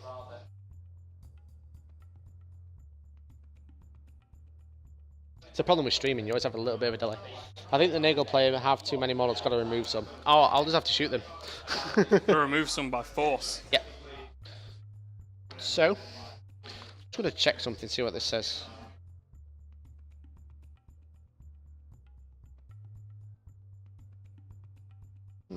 I've got some tasty weapons to play with now as well. We do have a few tasty weapons. Cool. So yeah, so I have to kind of slow his Death Guard down, slow his Potswalkers down, and leave the edge of the board. So this is going to be quite difficult. So we are both using 2 data sheets this time. So we have one for the Intercessors, one for the Reavers. I have one for my Poxwalkers. Oh, I can never get this right. This one this time. Ah, so Plague Marine, Poxwalkers. Hasty weapons. By the way, guys, what roles do the Reavers have? So these guys kind of, I think in the main game, they kind of turn up out of nowhere and be like a distraction unit. They're like a disrupt unit. Yeah, they kind of get in the way, appear behind you, start messing with your head. Yeah. So they have a rule called Terror Troops, which reduces leadership, which kind of scares enemy units and stuff like that. But they're kind of a bit of an ambush unit. Kind of like the disabler unit, aren't they? Yeah. You stop people. They're not really like your full frontal, oh, we're going to walk across the board and destroy everything we see. They kind of appear out of nowhere, kind of disrupt a unit while you... the enemy line. Yeah, exactly. So scout, but no scouts. Exactly. They are scouts, but better, I'd say. Yeah, like shock troops. Shock troops, yeah. So in the main game of 40k, they have grav shoots, so they can like arrive. They can deep strike from a local battle barge, and they have grapple hooks, so they can like move across the board, like grappling everywhere and like not worrying about the terrain. Pretty much, Gren. I like their grenades. Yeah, the grenades are good. Yeah. So it is me first, and what I have to do is kind of get my Reavers straight across the board as fast as possible. Good luck. Yep. Look. Could I have the take measure, please? Cool. So this Reaver is going to advance. So advance again, he's going to add a dice and roll a dice and add that to his movement. Oops, that's a cocked dice, so we'll re-roll it. And I get a 3. So I add that to my 6-inch move, so I have a 9-inch move. And he's going to move to there. He's going to just land on. We got a bit of wobbly model, so he's actually going to move to there. That's probably better. We're using a 3D crater and it's proving difficult. So this is, we're in cover now. So the basic rules for cover, each unit has its own rules. Each cover has its own rules. If you want to play the advanced terrain rules, just shoot him already, Hellstorm. It's coming. It's coming. It's going to be great. It's going to be awesome. But however, we're going to play the basic rules for cover. So cover blocks line of sight. As you see, these Potswalkers cannot see these intercessors. And whilst you're in cover, if you're infantry, you get +1 to your save. So whilst this Reaver is in cover, against shooting attacks, he has a 2+ save. But melee cover does not come into affecting melee. So in melee, you're kind of too close to be getting cover save and stuff. Forgive me for trolling, but it's just very good. I'm only messing with you, Gren. Don't worry about it. Trolling is good. Cool. So the other Reaver, I think he's going to try and get out of the way of the Death Guard. So he's going to advance as well. So this one is Plague Marines. Death Guard Plague Marines. Let's keep saying it. Plague Marines, Potswalkers, not just Death Guard all the time. So I'm going to advance. I get a 5. Nice. So I get an 11-inch move. So what I'm going to do is I'm going to move 11 inches to there. So I kind of got out of line of sight there. We're playing there's a little bit of tactics involved in this mission. Who would have thought? Who'd have thought? Who would have thought? So if you look from down here, you can kind of see these Death Guard cannot see this Reaver, which is kind of what I'm going for. Cool. Now the Intercessors are going to move. And these guys are going to get well into the sight of the Death Guard. And they're going to try and stop them getting near my Reavers. Oops. I should probably check that 6 inches. It is. Cool. So, that is my movement. This is now the shooting phase. So as you can see, these guys are both advanced, so they're not going to be shooting. What we're going to be doing is looking at whether these 3 intercessors can see these Death Guard, and this is where a physical line of sight has to be done, because there is a box in the way. So we can see that the Reaver, if we get down to eye level, I'll just do, just for clarification, we can see that this Reaver cannot see these Death Guard, and he cannot see the Poxwalkers. So they're out of line of sight, so they can't be targeted. But these 3 intercessors can see these 3 Death Guards, so they are going to unload their firepower into them. So what we're going to do is we're going to check what range it is. It is 14 inches. Grenler, you absolute fucking legend. Thank you so much for the donation, man. We are number one. Thank you so much, man. Everyone, Grenler is an awesome streamer and an absolute gent. Hype him up, guys. If you don't know who Grenler is, get out from under the rock, get from under the crater, and go and give him a follow. Thank you so much, man. I hope that's not a guilty donation because you were trolling, because trolling is awesome. I'm not hyping that bully.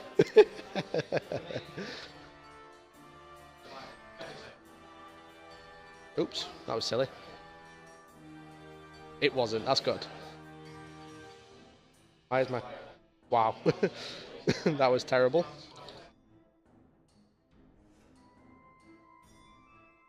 You're impressed. There you go, all that's just to do some hype. You're impressed. Well, thank you very much, dude. My rolling in a minute. You're not going to be impressed with now, Elliot. My roll is going to be amazing just for you, Gren. So, the Intercessor squad is going to shoot these 3 Death Guard. Yep. So I have a rapid fire 1 weapon. So again, if you missed the first mission, I'm going to go through this again. But however, so the bolt rifle has a range of 30 inch. So we're well in range, as you can see. If we look from the top down, we can even see even better. But a rapid fire weapon, essentially, as the enemy gets closer, you get more shots with it. So basically, rapid fire means if you're within half range of the weapon, so within 15 inches in this case, because it's a range 30 weapon, I would get 2 shots rather than 1. So as I said, these are all within 15 inches, so I'm going to get 6 shots against your Plague Marines. Yep. Not Death Guard, Plague Marines. Well, they are Death Guard, but we're calling them Plague Marines. Yep. I should have saved that donation to if you actually won this. Cool. So I have 6 shots because there is 3 dudes all rapid firing at the same unit, and they have a ballistic skill of 3+, so it's 3s to hit. So I need 3s. I'm looking to where I should roll these dice, which is easy. If I try and roll them on the box. Yeah, go on, why not? That was terrible. That was bad. So I need a 3+. So I got 2 hits. Simple. So now it is going to be different. These aren't Poxwalkers, these are Death Guard. So that was to these hit, are now we're to wound. Our traitorous brothers who are a bit stronger than the Poxwalkers. Nurgle's made me fat and tough. So the Death Guard are toughness 5. Plague Marines are toughness 5. The Plague Marines are toughness 5. Poxwalkers are still toughness 3. Yeah. So these 3 guys who I'm shooting at are toughness 5. So my weapon is strength 4, your toughness 5, so it's actually 5s to wound this time. Let's see. And that is way off the board, but I got a 4 and a 2. So I didn't wound any. So that is those shooting done. If I wanted to, with this unit, they could have shot some of the Poxwalkers as well. However, at this point, they can't really see them, so I didn't bother. With each unit, each model can shoot at a different target. They don't all have to shoot at the same unit. They get to shoot at anything they like. Grenler says, didn't see reroll. Cool. So that is the end of the Space Marine's turn, and I believe it is now the Death Guard's player. Yes. So, cool. And I'm just going to, while you do your movement, I'm quickly going to go and grab a bottle of water because I'm dying. So I'll be right back, guys, while Elliot moves. Mikey's gone. Time to mess about with his models. Now I'm going to start, because we know what we're doing with these guys. So if you remember, our Poxwalker's movement is 4 inches. I'm going to advance them. So 1d6. 1. So I've just rolled an advance and got a 1. I'm going to push these guys around here.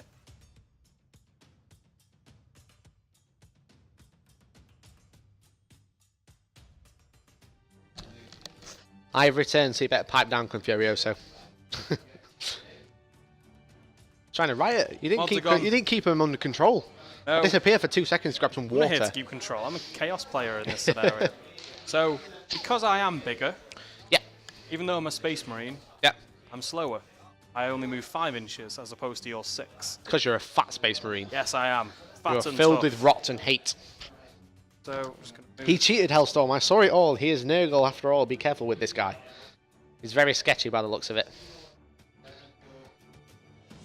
So the 3 Death Guard are moving up. The 3 Plague Marines. They are Death Guard after all, but these in particular are Plague Marines. Yes. So I have some tasty weapons. Tasty weapons. Tasty. But I'm going to start with the well-loved bolter that we all know.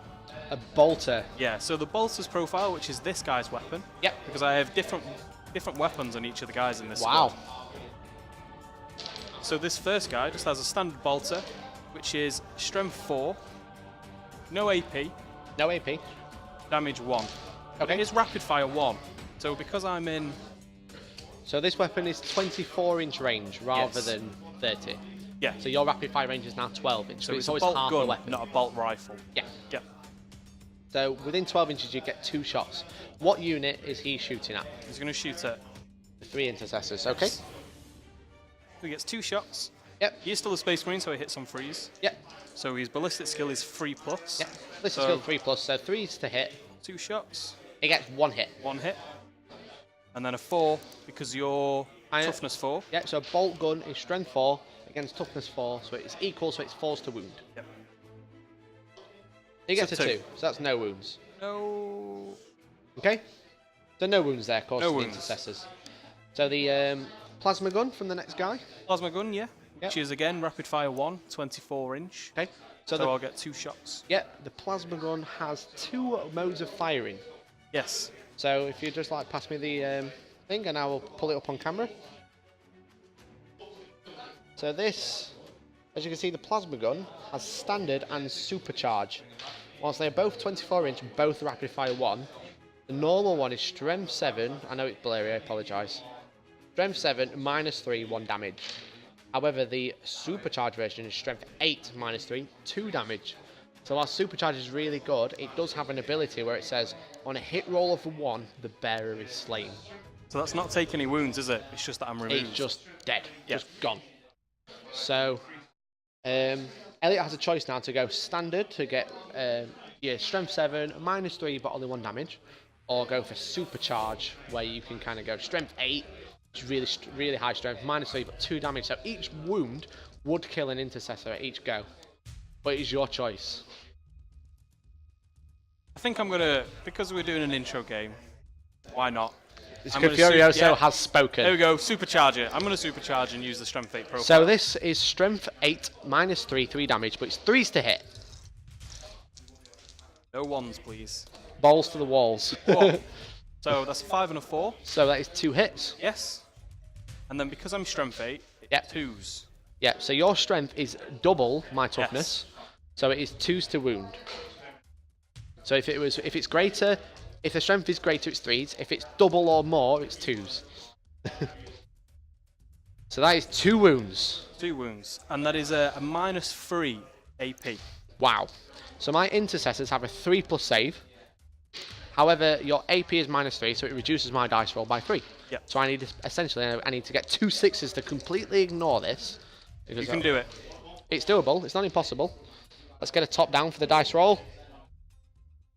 Drum roll, please, everyone. And I get 6 collectively. But I don't get either. So that is 2 wounds for each model. So the first one causes 2 wounds and kills an intercessor. The second one causes 2 wounds and kills an intercessor. Yes, this is looking terrible for the intercessors, to be honest. I guess that was thematic because that was my Nurgle champion. That was your Did Nagel that. champion. Yeah, you've got a power fist and a plasma gun. Yep. So when Elliot causes wounds, the owning player of the unit gets to choose which models die. So I've left my intercessor sergeant alive. Hence why in the first game as well, I was choosing the models from the back because I was trying to get somewhere. I'm not sure if we'd mentioned that before, but there you go. So I have the fattest and therefore best Plague Marine left. Totally. You have the Plague Marine with a Blight launcher. Yeah, he's like the specialist. He's got the heavy weapon of the unit. Tell me about the Blight launcher, Elliot. So the Blight launcher is an assault weapon. Assault weapon. Yeah, so that means that he can... So assault basically means if you advance, you can still shoot that weapon. Okay. Which is quite nice. Quite nice, yeah. Any sort of disadvantage to... Not really. You just fire no. your normal ballistic skill. Still fire normal ballistic skill unless it says otherwise. That's cool. What's the strength of a Blight launcher, Elliot? Strength 6. Wow. AP -2 and D3 for its damage. D3. So with this damage, rather than being a set value, each wound is going to do D3 wounds. Each wound is going to do D3 damage and cause that many wounds. So I have to roll at that point, and then Yeah. we'll get to that when we get to it. It also has a special ability called Plague Weapon, which is you can re-roll wound rolls of 1 for this weapon. Wowzer. Yep. Very strong. Pretty good weapon.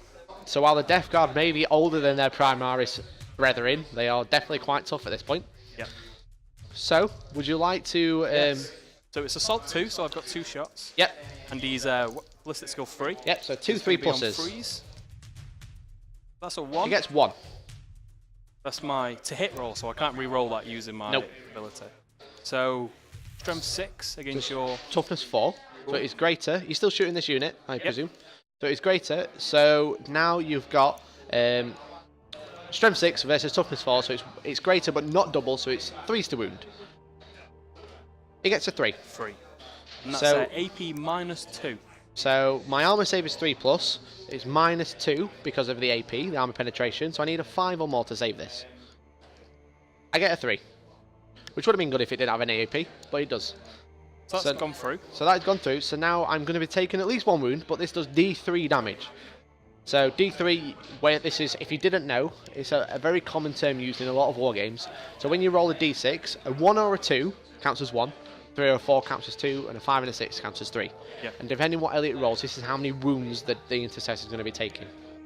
Oh. So D3 damage. Come on, Chaos. It is 2, so it's a 4, so it counts as 2. So that is 2 wounds, and that is the Intercessor's down. A good way to do it is to half it and then round up. I guess so. Yeah. I'd never do that. No. Personally, I've never done that. I just... We don't know how mathematic Nope. people are. So half and then round up. Yep. Or 1 and 2, 3 and 4, 5 and 6. I just find it confusing to explain to people. A 1 and 2 is actually a 1, and a 3 and a 4 is actually a 2. Makes sense. Yeah. Makes sense, totally. Cool. So Elliot in this shooting phase has managed to kill all 3 Intercessors. This is looking dreadful for me, to be Doing honest. it for Chaos. Doing it for Chaos, lads. You certainly are. So now it is the charge phase, because you've Yes. done all your shooting. Would any units like to charge? My Poxwalker's advanced, so I believe they can't charge anyway. Nope. And these guys have fired rapid fire weapons, which I believe can't charge. And the unit that the shot at is dead. Yep, so you still can charge, but it's going to be a very long way. Okay. So I don't think rapid fire causes any problems to charging. But I can't see any other units as well. So you do need to have line of sight. Yeah. This does, it is quite crucial. Matt2209, thank you for following, man. Welcome to stream. You have just seen some Plague Marines absolutely decimate this Super Space Marines. Cool. Also you. So it is my turn. Yep. Can I take... Oh, we're just going to shake hands there. I was going to say, this is premature. Nah, I'm alright. Cool. So this guy is going to move, and basically, we've got to remember that my mission is to escape this board. I've got to get at least... Let's have a look. I want to get 1 Reaver off the edge of the board. I have to go early wait tomorrow. See you guys. See you later, man. Well, thank you very much for tuning in, Arkansas. Hopefully you get to catch this on the VOD if you want to watch it, or it'll be on YouTube in the next week or so. Probably less than a week, but... So I'm going to look what I need to get off the board. So he's 12 inches away from the edge of the board. This guy is 14 inches, but there is a box in his way. So we're going to struggle going that way. So that we're going to be looking at taking this guy around here. So I'm in a bit of a pickle whether I want to advance or not, essentially. I don't think I'm going to. I think he's just going to move 6. So he's going to move to there. And this one is going to advance. So I'm going to roll the dice and add it to my movement. I apologise. So I get 10. I've got a 10-inch movement. So he's going to come all the way around here. Sit in that crater. Into the crater. So he has to get +1 to his save, which is good. So now, it is my shooting phase. Yep. This guy hasn't advanced, so he's going to shoot. He'll shoot his bolt pistol, heavy bolt pistol, at the Foxwalkers. So it's 3+ to hit, because his ballistic's got his 3+. And it's pistol 1, so 1 shot. 1 shot, yeah, and I missed. Never mind. So now that is the shooting phase done, I'm going to go into the charge phase. I'm going to charge into those Poxwalkers. Ooh. The Poxwalkers would be able to overwatch, but they don't have any guns. So they're just going to stand there with their wrenches pretending. Yep, exactly. So now for charging, we roll 2 dice and add it together and charge towards the unit that we've elected. So we're going to charge into here. It is 2 inches, but we're going to roll it anyway, just for completeness. So 5 inches, so I get 5 inches to move into this unit. but I don't have to charge towards like the closest model. I can move around the unit. So with 5 inches, I'm going to move to there. Like So that. long as you end the charge close. Within 1 inch of an enemy model. Of what you've selected anyway. Cool. So now it is the fight phase. I choose a unit that's charged this turn. And I consolidate into combat. Like so. And now I get to fight. Yep. So Reaver has 2 attacks. Doesn't have 3 because this isn't a Reaver Sergeant. But he does still have a combat blade. So when he uses a combat blade, he gets an extra attack. He'll get 3. And essentially, just so you guys understand what I'm doing is I'm tying this Reaver that would be in line of sight of the Death Guard in combat. So he's going to be hopefully out of the way, and then next turn I'm going to be able to run away from combat out off the board. That's the plan. That's what I'm going for. And it's not looking happy. See if my Death Guard get there. This is true. So I get 3 attacks. My weapon skill, or WS, is 3+, so it's 3s to hit. And I roll 2 1s and a 2. Typical Space Marine. So that is the end of my attacks, and now it's Elliot's turn to choose a unit and strike. So what unit would you like to choose? My Poxwalkers. Go for it. So they get to consolidate to 3 inches towards the model, or your unit.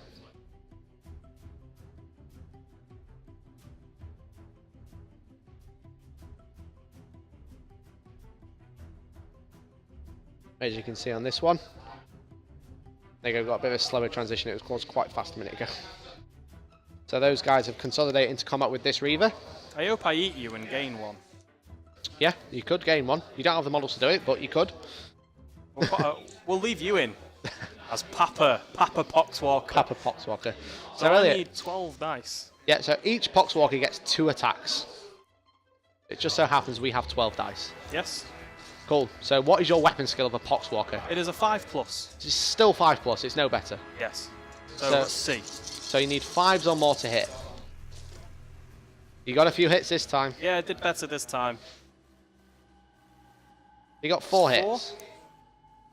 Which is perfectly Perfectly average. mystical, yeah. I guess. If it was 4+, not 5+.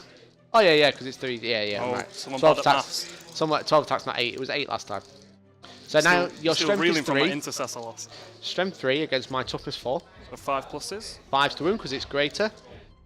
You got one wound. So I'm going to take an armor save. My armor save is 3+. You have no modifiers, so 3+ to save this wound. And I failed it again. Yes. So that is 1 wound to the Reaver Sergeant. The Reaver, not the Sergeant. The Sergeant's off busy fighting other Poxwalkers. Yeah. Cool. So that is the end of my turn. It is now the morale phase. Neither of us have lost any models, so there's no morale checks. Oh.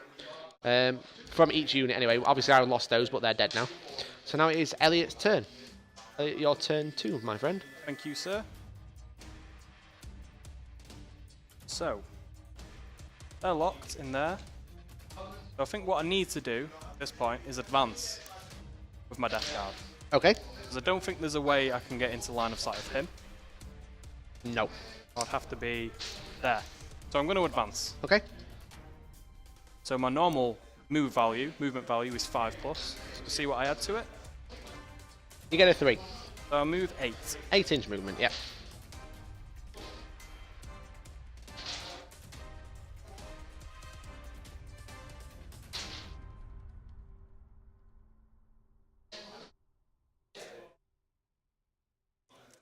Oh, can he just see now? I'd say he can just see. With his Assault 2 weapon. Nice, so that's worked out Really exactly well. how I needed it to. Which is good. So that's my movement phase. Yep. Shooting phase Shooting now. phase. So because you advanced...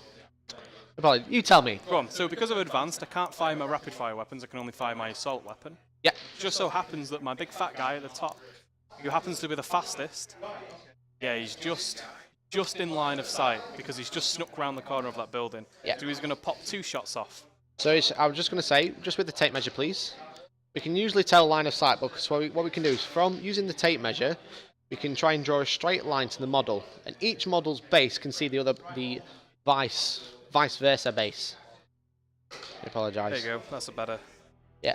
So we can kind of see that this guy's base, this part, you can see this guy. And we usually use the base, but then the height of the model. Yeah. So even if this guy had a gun that was sticking out all the way here, we're really looking at the model's base and the model height, rather than like the width. Because I'm trying to wound him. Not his gun at the end. Yeah. So we can see that Elliot's model just clips mine, so he can shoot his assault weapon even though he advanced. That's the benefits of assault weapons. Pretty good. Your blight launcher has Yep. 2 assault 2, so it's 2 shots. Yep. So 3's to hit because you're ballistic skill 3+, and it's Nice. 2 misses. It was looking good when it was on top of that. So that is your shooting phase done. Yep. Now the combat phase. So it's your turn. So you get to choose a unit. You look at your charging units, but you don't have any. Nope. So now you get to choose one of your units to fight in combat. So, guess which I'm going to choose? I think it's going to be the Poxwalkers because they've Yep. been fighting all day. Probably. And I don't think I have enough dice to make up my attacks now, because one of them is being used for a wound. Okay. So what we'll do is we'll roll as many dice as possible, and then we'll move all the misses, then we'll roll an extra one afterwards. Yeah. Sounds good. So, 6 models, and they have 2 an attacks A, each. an attack value of 2 each. Yep. So that's 12 12. attacks. Weapon 5 skill 5 to hit. plus, So yeah. it's weapon skill 5+. So we'll remove all the misses. 2 there. But because we're one down sound, Elliot's only rolled 11, so we're going to roll another one. This is our 12 dice. And it's another hit. Nice. 3 hits. I like the smaller dice better. I can see. So now your toughness 3, strength 3, I'm toughness 4, so it's 1 greater. Yep. So it is 5 to wound. Oh. No wounds. Oh. So that is the end of 2 that one. 1s and a 2. Yeah. So that's the end of my combat. Yep. So now it's my turn. Okay. Can I take the tape measure, please? Thank you. So, as I said, the aim of this mission for me is to get both Reavers off this board edge. That's what I'm trying to do. So this Reaver is going to fall back from combat. So when you fall back, what you've got to do is move out of the combat without moving through enemy models and get more than an inch away from any other enemy models using their full movement. What this does, it means I can't advance and I can't shoot, but it does mean I can just leave combat freely. Yeah. So what this guy's going to do, he's going to move 6 inches off the edge of the board. So normally you can't leave the board, but in this mission that's the point. So I've got 1 Reaver off. We're doing alright. So now I need to try and run past all these guys and get off the edge of the board. So we're going to look at the distance between. It is 10 inches. Doable. It is doable. Yeah. So basically this Reaver is going to try and advance off the edge of this board. So I've got 6-inch move. I'm going to advance, so I need a 4+. That's what I'd like. I don't need to roll anything. This could be a 1. It's not going to be a fail. It's not a fail. I'll just add this to my roll. Add this to my movement value, sorry. Yeah. So, let's see what we get. I get a 5. I get a 5. So that makes my movement characteristic now 11 for this movement. So I move the normal 6, and then I move the extra 5, which gets me off the board. And that is me winning the game. That was Nice. my mission was to move off the board, and Elliot's mission was to stop me doing that. Thank you very much, Elliot. Thank you. So that is currently 2-1 for me. Yes. Not too bad at all. Cool. 1 second. Cool, so we're going to rock into mission 4. Mission 4. Mission 4. And this mission is called Showdown. So, Renler's pretty happy about that, I think. So we lose my nicely painted crater. This is what I spent the weekend doing. That's a sad face. Is it a sad face, even though I won? Space Marines won that. It looks like I've lost, but the 2 Reavers had to leave the board, which they did. They ran off here. Cowards. Well, I mean, they didn't run off, they scouted. Cowards. So if you'd like to move the Death Guard. Oh. Collective, they are called Death Guard. The Poxwalkers and Plague Marines. Cool. Mission 4, Showdown. Hey, it's 9 o'clock, we're doing alright. We are doing alright, yeah. In this, with the main thrust of the Death Guard assault now identified, that's what I was doing. I was identifying the thrust. You of were the trying Death to Guard. identify my main thrust. Seeing how good they were at thrusting. The Space Marines are able to consolidate their forces to intercept and oppose them. A deadly battle erupts as the 2 sides clash head-on. In this mission, you will use all of the miniatures included in First Strike for the first time. I mean, we're on model down. I mean, it sounds very imposing and like, oh my god, but yeah, we're 1 model down. But anyway, Now it is your chance to test your combined might of your forces in a brutal fight till death. This is the first mission in which you will deploy your own forces, where you choose to set up your individual units on the battlefield to take advantage of the terrain or to counter the enemy's own setup. It will be a crucial factor in deciding the final outcome. So, gather your army. We have all of the models, so I have 3 intercessors, one being a sergeant and 3 reavers, one being a sergeant. And Elliot has 3 death guard, one being a sergeant with a plasma gun and a power fist. Yes. One with a bolt gun and another one with a blight launcher. And 6 poxwalkers.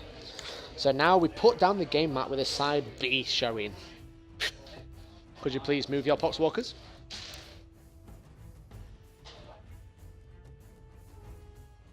They're not moved yet.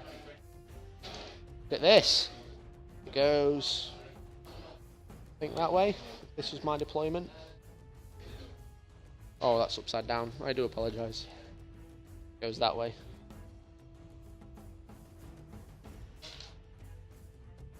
Positioning. So is this where my main thrust is going to happen? This is where your main thrust is going to happen, yeah. This goes in the middle. There. What I might do is... Oh, actually, that will make a difference. Just looks upside down for me to there. Have a look. So, let's have a look. Put down the gaming mat with side B face up, then place the armoured containers onto the mat as shown opposite. Decide who will take charge of the Space Marines and who will take command of the Death Guard. What army would you like to take, Elliot? I wonder. Phrasing. The Death Guard.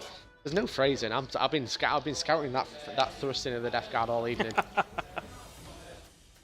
It's impressive to say the least. It's a toughness 5 thrust. So players then take it in turns to place a single unit on the battlefield, starting with the Space Marine player. Each time a unit is set up, all of its models must be within 2 inches of at least another model from the unit, and no model can be more than 6 inches from the edge of the battlefield. So what we're basically going to have here, we're going to have deployment zones. So we're going to have 6 inches from the edge of the battlefield to deploy our miniatures. And Elliot is going to have the same but the opposite side. So it's kind of this side versus this side. So, I have 2 units. I wonder how they've done it. Oh yeah, they've done it like that. So, starting with me, I get to place a unit within 6 inches of my table edge. So, 6 inches to there, and I'm going to place the intercessors there. So now it is Elliot's turn to place a unit within 6 inches of his table edge. And within 2 inches of another model of that same unit.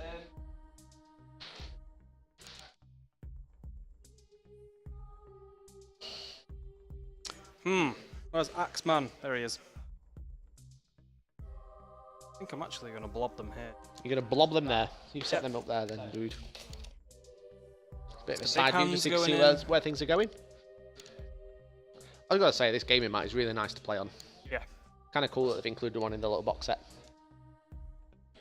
There's a little blob of poxwalkers. There's a little blob of poxwalkers. So they're going there right in the middle. Cool. So the reavers. Can I take measure, please? They're going to set up there. They're going for full frontal as nudity assault. Do we know who goes first? Pardon? Do we know who goes first? I can't. We'll get into that into a minute. Okay. Just it might change where I put my stuff. Okay, so it's a dice roll. Okay.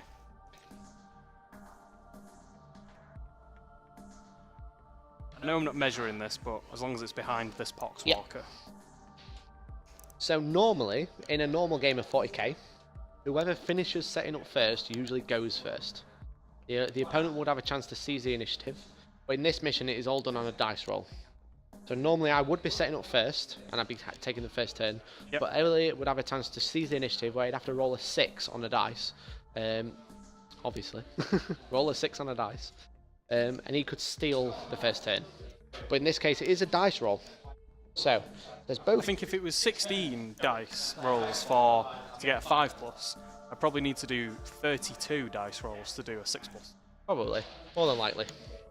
So it says, both players roll a dice, rolling again in case of a tie. Starting with the player who scored the highest, players take it in turns to move, shoot, charge and resolve fights. This is the battle to death and lasts until one player has slain all of their foes. The player who wipes out their opponent's forces win and should read about the consequences of their actions on 54. Then read the mission debrief on the same page. I ain't been reading the mission debrief, I do apologise. I didn't realise there was one. But we will do it this time. So we're both going to take a dice. Yep. And we're going to roll. I'm going to use a small dice. You use small dice. I've got a little big dice. Yep. You've got small dice. Let's roll, see who goes first. I got a 6. Oh, Elliot gets a 5. There you go, we finally rolled some 5s. So I'm going to be taking the first turn. Yep. Good luck, Elliot. Good luck. Cool. So then, let's have a look. So I've got to kind of like outmaneuver Elliot and I'm going to try and kill him. So the Reavers... Try and kill me. I'm going to try. Nasty. I'm going to move to there. These guys are going to kind of go after the Poxwalkers and think these guys are going to go after the Death Guard. So the Intercessors are going to move on top of this box. Okay. We haven't moved into terrain really, except for the crater, which was kind of like walking over it. But now we're going to... Basically, terrain, you physically measure how far it costs you to move. So with this Intercessor, is two and Just a a half... bit more than 2. Yeah, let's say 2.5 inches to the box. And the box itself is 2.5 inches high. That's 5-inch movement to the box. So he has a movement of 6. So when he gets to the box, when he moves up, he's basically going to have 1 inch to get onto it. So that's going to be a 6 inch. So we're moving 2.5 inch to the box, 2.5 inch up, and then the last inch So to move it's easy on. because it's always the physical distance. Yeah, there's nothing too complicated. You just move the physical distance. So you guys are running up, moving up, and then moving onto the box. I hope that made sense, everybody. Cheating Space Marines. Oh, move the Oh, building. you're moving the box, Oh. you cheating Death Guard player. Get back on that line. So now it's the charge phase. It's not the charge phase. It's Yeah, the it can be shooting if phase. you want. That's beneficial. No, please don't, please. No, it's a shooting phase. So I'm going to use the Reavers first. They're going to shoot their bolt pistols. Well, 2 of them are going to shoot the bolt pistols. 1 of them is going to throw a grenade. Okay.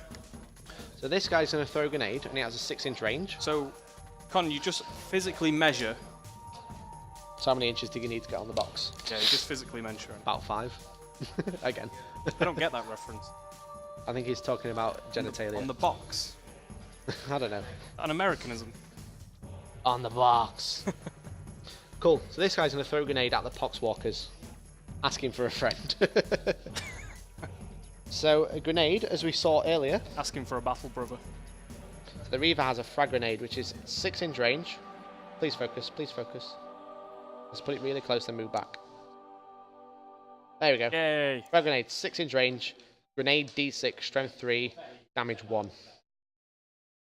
Irishism. So grenade D6 means I get D6 attacks with this weapon. So it's 6-inch. It's grenade being only 1 model can use this per turn in the unit. So I'm going to get a D6 hits, shots against Poxwalkers. So I get a 6. Juicy.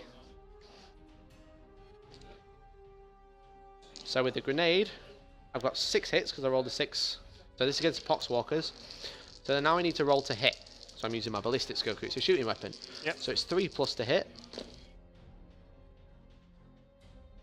I got 3 hits. Not too bad. And we're going to try and stop moving this box. So now I have a strength 3 grenade. Yep. Your Poxwalkers are toughness 3. But it's equal, so I need 4s to wound. Oops. So I got 4 pluses. So now, Elliot, you take your armor save, which is 7 plus. Yep. So you automatically fail. But now you have your disgustingly resilient roll, which is on a 5 or a 6, you would ignore this wound. So you roll 2 6s, so one of them is dead. One guy dies. Yep. So one of them couldn't quite resist it, wasn't quite disgusting enough. So we got there.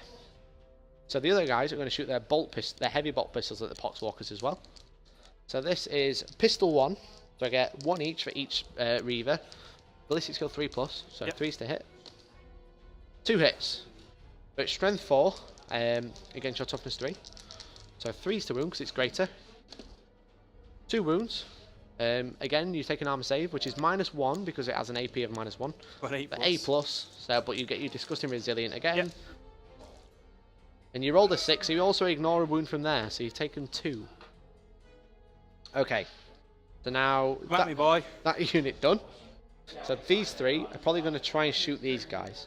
So have a look if we have line of sight, and we do to all 3. And we're using the bolt rifles again.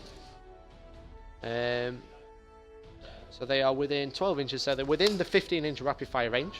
Yep. So rapid fire 1, they get 1 shot each. If they are within half range, they get to shoot them twice. They get 6 shots. Cool. So this is going to be 3+ to hit, because I'm ballistic skill 3. 5 hits. Nice. This is where the damage comes now. Are you ready? I am. So I'm strength 4, your toughness 5. So it is 5 to wound, because it is greater than my strength. Awesome. There you go. Here comes the pain. Oh, I do apologise. You can't actually see those dice come from the box. All failed. All terrible. So those guys have shot and done nothing. These guys have shot and killed some poxwalkers. I think they're going to charge into combat as well. Yep. They're going to charge into the poxwalkers. Okay. Would you like to Overwatch? I'm going to play Overwatch with my wrench. Yep, so you still got Overwatch. Again, if you're just joining us, we've been going through this. If you do have a gun, do I dare look now? I'm about to charge into combat. So I roll 2d6 and add them together, and that's how far I can charge into the poxwalkers. And I get a 7. 6 to 1. So I need to get within 1 inch, and I can easily get within 1 inch. So I'm going to charge to there. Like so. So each model charge within 1 inch. So then it is the fight phase. I'm going to turn thematically to face Thematically turn, please. Mr. Big Hands turns. So we're focused on this combat over here. So, it is the fight phase. It is. So I choose one of my charged units because it's my turn. And I'm going to choose this unit. So they get to consolidate into combat up to 3 inches towards the closest model. So each model is within base contact of another enemy model, or within base contact of one of my models that's in base contact with you. That means they can all fight, essentially. Yep. John Batty 04, thank you for the follow, man. Welcome to the stream. You're about to see some Death Guard get butchered. Some Poxwalkers, not Death Guard. Collectively, Death Guard get butchered, but in particular, Poxwalkers. We'll get it right eventually. Cool. So, Reaver Squad. 2 of the Reavers have 2 attacks each. The Reaver Sergeant has 3 attacks. Not too bad. However, they are all going to fight with their Combat Blade. And as we saw earlier, a Combat Blade has a special rule. Each time the bearer fights, can make 1 additional attack with this weapon. So, the 2 Reavers get 3 attacks each, and the Reaver Sergeant gets 4. Not bad at all. Pretty juicy. So we're currently at 10 attacks with the Reavers.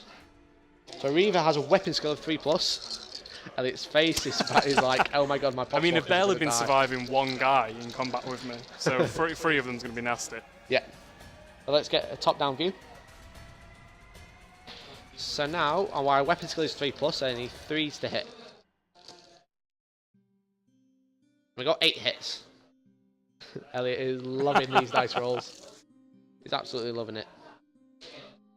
So I'm just going to swap these dice so it's just easier rather than using mixed dice. So I've got 8 hits. I am strength 4. You are toughness 3. So again, 1 greater, so it's 3s to wound. Oh, what is that? That is 3 wounds altogether. I'll just swap that dice again. Why are you giving me the big dice for? Because you failed. Look at how you give me them as well. So Elliot has taken 3 wounds. Just lie them down for completeness. So now he has his disgusting resilience. On a 5+, he ignores the wounds. Oh. And he fails all 3. So he loses 3 Poxwalkers. I can't have the guy with the axe dying. He's staying. So he's going to stay. I'm going to swap him. So the Reaver's chopped face. Nasty.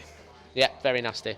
So now it is... my 2 attacks back. You get your 2 attacks back, yeah, because it's your turn. I'm going to use the small dice. So it's charging units, and then the player's turns next unit. If they don't have any, it's the other player, and then they alternate after that. So Elliot, your 2 attacks with your Poxwalker with a weapon skill of 5+, so 5s to hit. 2 hits! This angry Poxwalker is ready to revenge his friends. You've killed my friends, and I'm Mr. Axe. Yep, so strength 3, toughness 4. 5s again. No wounds. 5 together. 5 together. So now it will be the morale phase. So let's pretend to do a morale phase, then we'll look at why Poxwalkers don't do them. Okay. So what we do is we look at the unit, and we look how many models the unit has lost.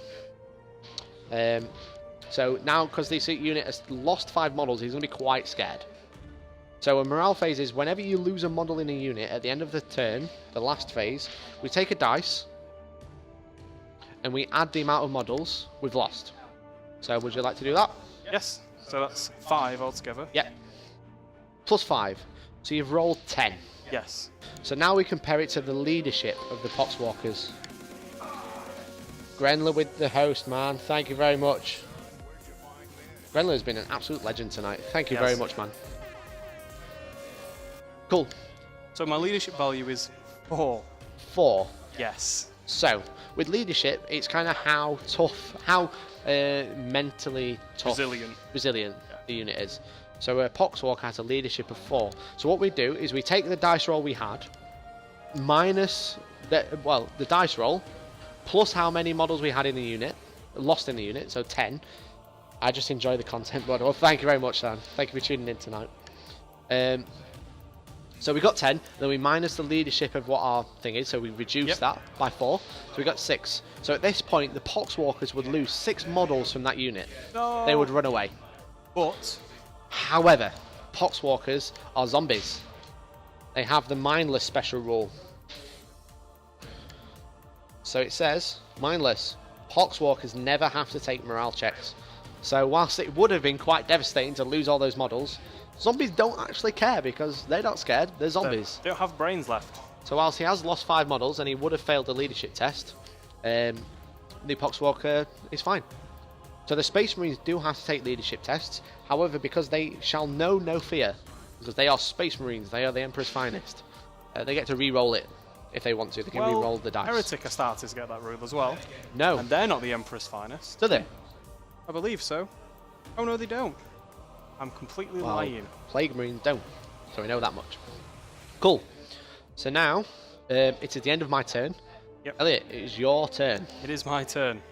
What would you like to do with your Plague Marines and Poxwalkers? I got you right that time. Plague Marines and Poxwalkers, not Death Guard and Death Guard. So, I'm going to ask you a rules question. A rules question. So if I was to say, this would be my plan right now. Yeah. If I can do what I'm thinking about doing. If I was to move up here. Yep. And then shoot my weapons at them, can I still charge into this? Yes, you can. combat? So in 8th edition 40k, there is no limitation of what you shoot compared to what you charge. Okay. I hope that helps. Yes. So those guys are going to move 5 inches. Well, it's just checking some ranges. There's no rules against pre-measuring anything like that. I'll just move these guys up. Yep.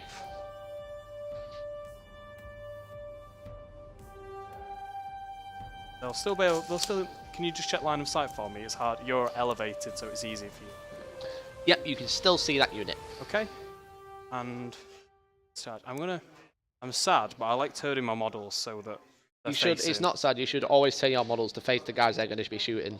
Otherwise, it's terrible. When you see people and they're like, "Oh, this unit's going to fire at these," it's like, "Well, turn it to face them." Face your death. So, because I kind of feel like I need to do something. Yep. Right now. It's doing a boogie. I should play it safe, but I'm probably going to overcharge my plasma gun again. You're going to overcharge the plasma gun again. Yep. Okie dokie. Because I'm a crazy guy. So you're going to see how cover works in this shooting phase, which is good. Yep. Okay.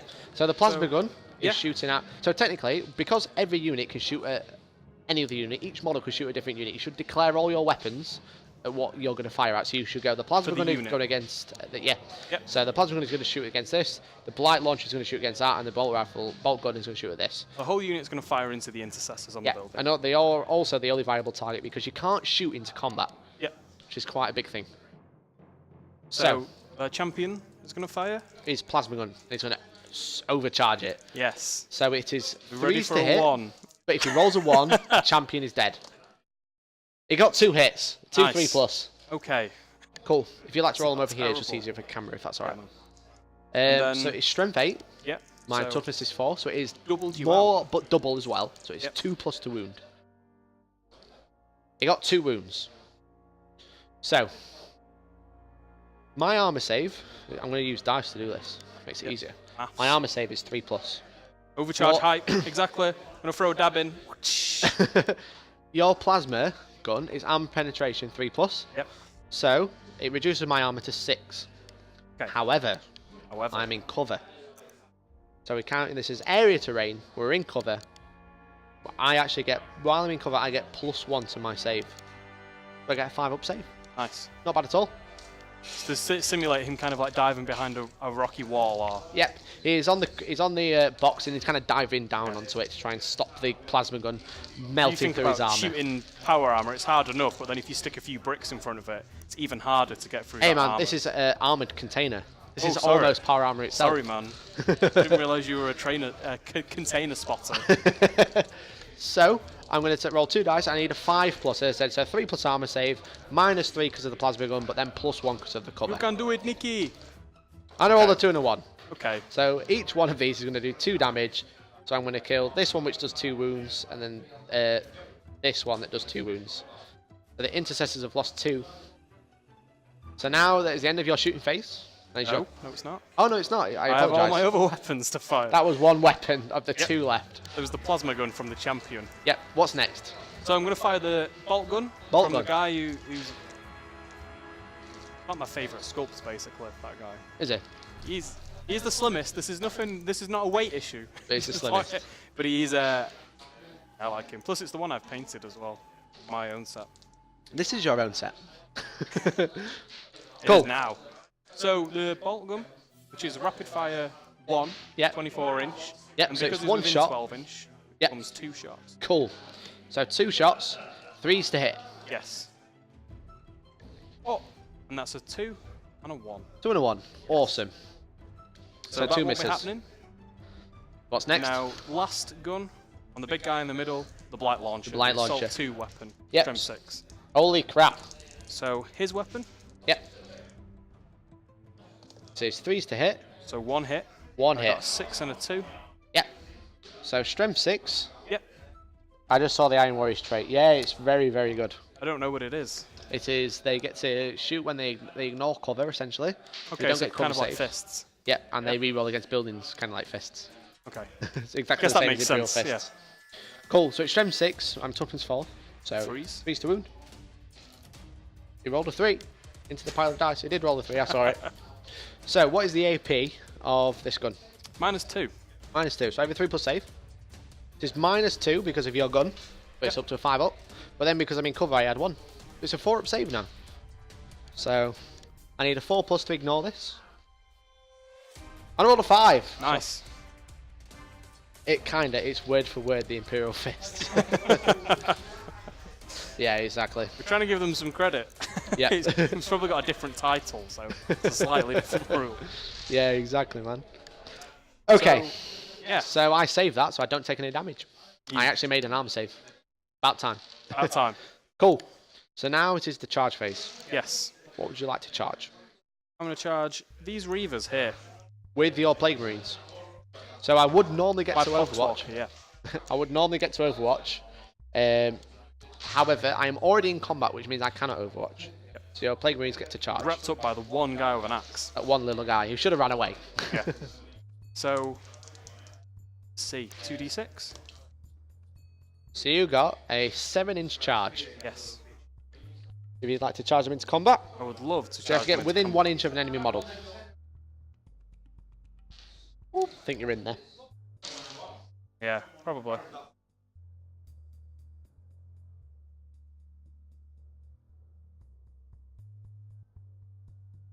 Oops. So now, unless I'm mistaken, we move into the fight phase. We are in the fight phase now. Yes. So, charging units go first. Just so happens that I am the charging unit this Yep, so you have your once. 3 Death Guard to fight first. Yep. So I'll start with my Plague Champion. Oh. His Power Fist. Yep. So he gets 2 attacks only. Okay. But he's going to hit with his Power Fist, which doubles his strength. Wow. So Pretty strength nasty. 8. Yep. Where is it? Yeah, 2 times strength. It's a -3 Jesus. D3 damage. Wow. But because it's a big heavy weapon, Yep. it subtracts 1 from his weapon So it skill. kind of swings a bit slower So than instead usual. instead of weapon skill 3, he's now weapon skill 4. Okay. So he's When at- just using that weapon. yeah. So now the Plague Champion is hitting on 4s with his Super Fist. his power fist. So it is 4s to hit. Using the small dice, yeah. This matters. 2 hits. 2 hits. Okay. It's going to be 2s to wound. Yeah, because your strength is double my toughness, so 2s to wound. Let's crush some. 2 crush wounds. some marines. So -3. -3, so my armor save is 3+, -3, so I need 6s. And I get a double one, which is not 6s. No. So now do D3 damage. Each wound would do D3 damage. So when you're doing D3 damage against multi-wound models, it is usually better to roll them one at a time. Okay. So D3 damage for the first one. It does 3 wounds. So that is an intercessor dead.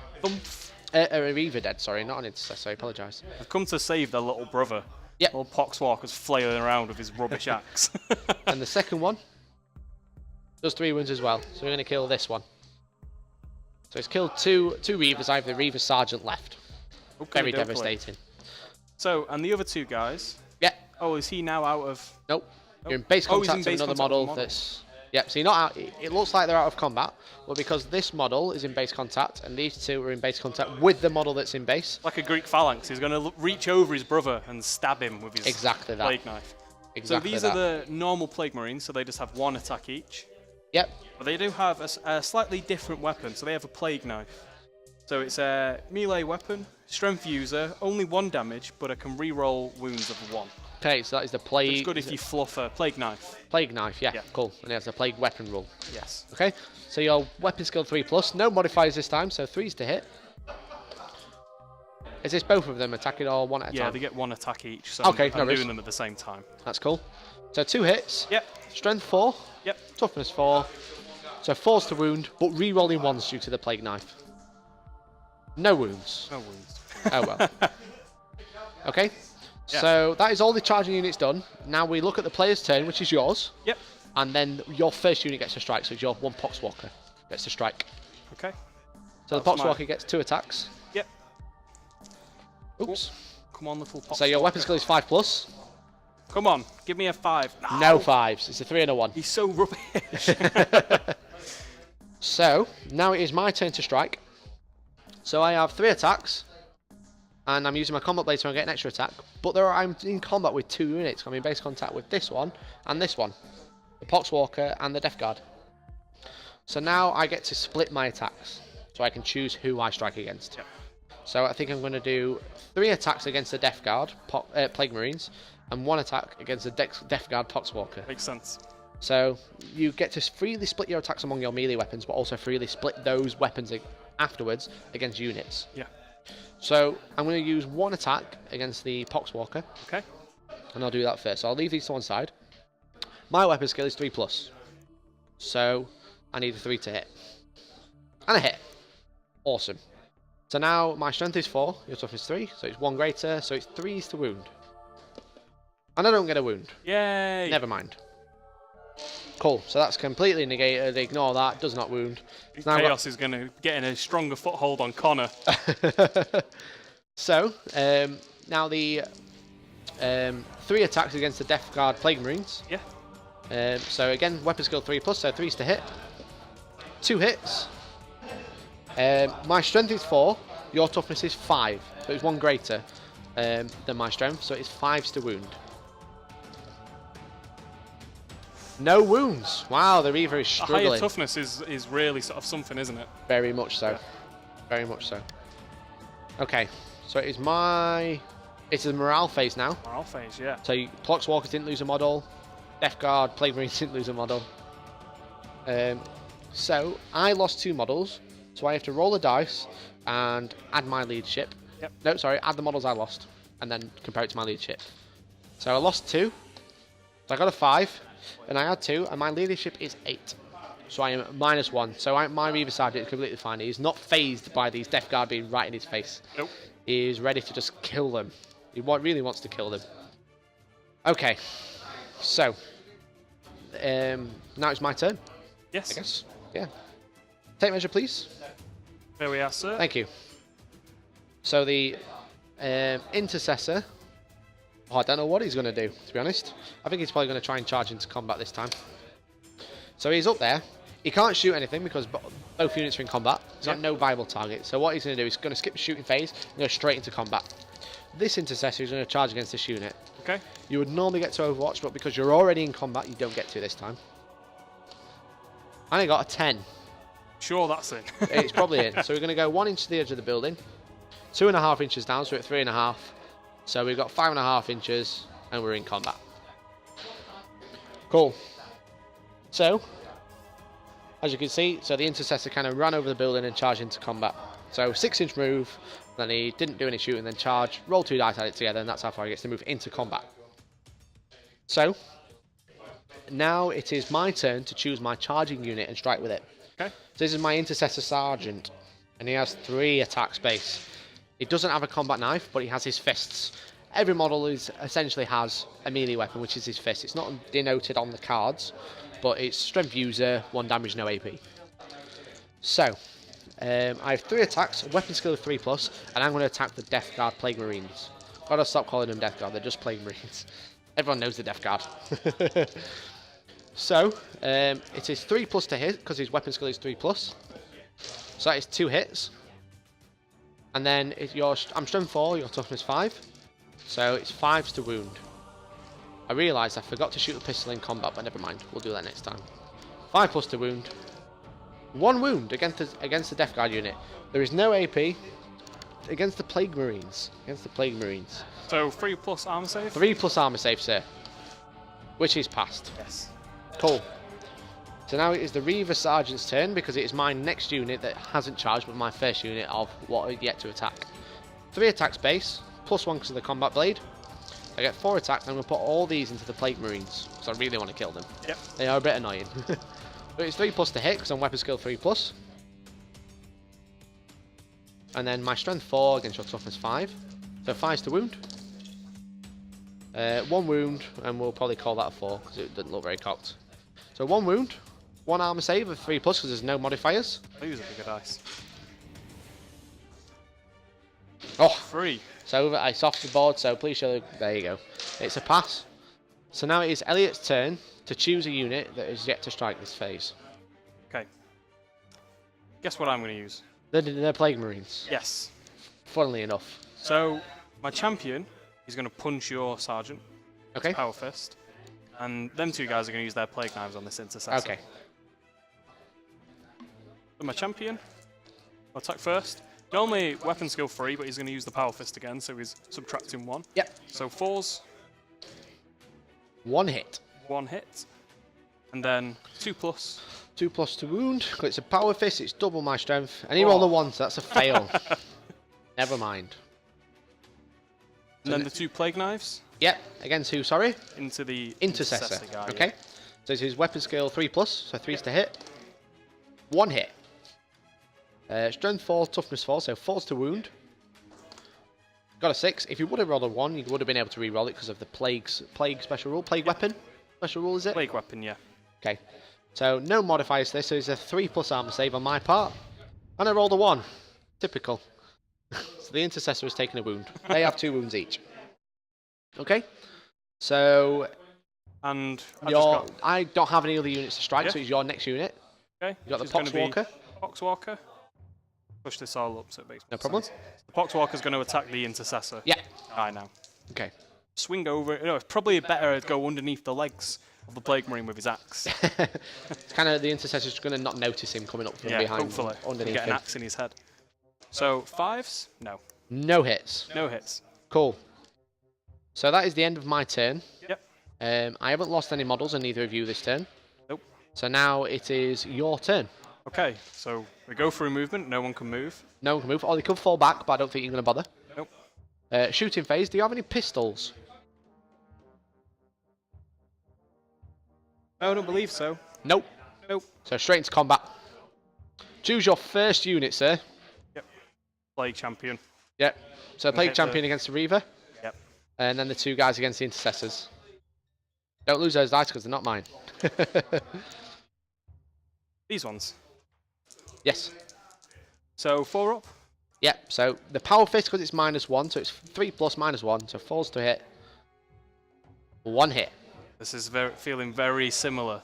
Yep. Let's So try not now to it get is that 1 2s again. to wound. It is a wound. So the Power Fist, sorry, is -3. So my armor save is 3+, -3, so I need a 6 to save this. Come on. I got a 6!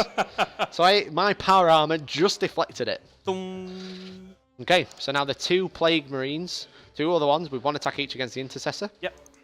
So 3+ to hit, because of his weapon skill 3+, 2 hits. Strength 4, toughness 4, so force wound, re-rolling 1s. So 2 wounds.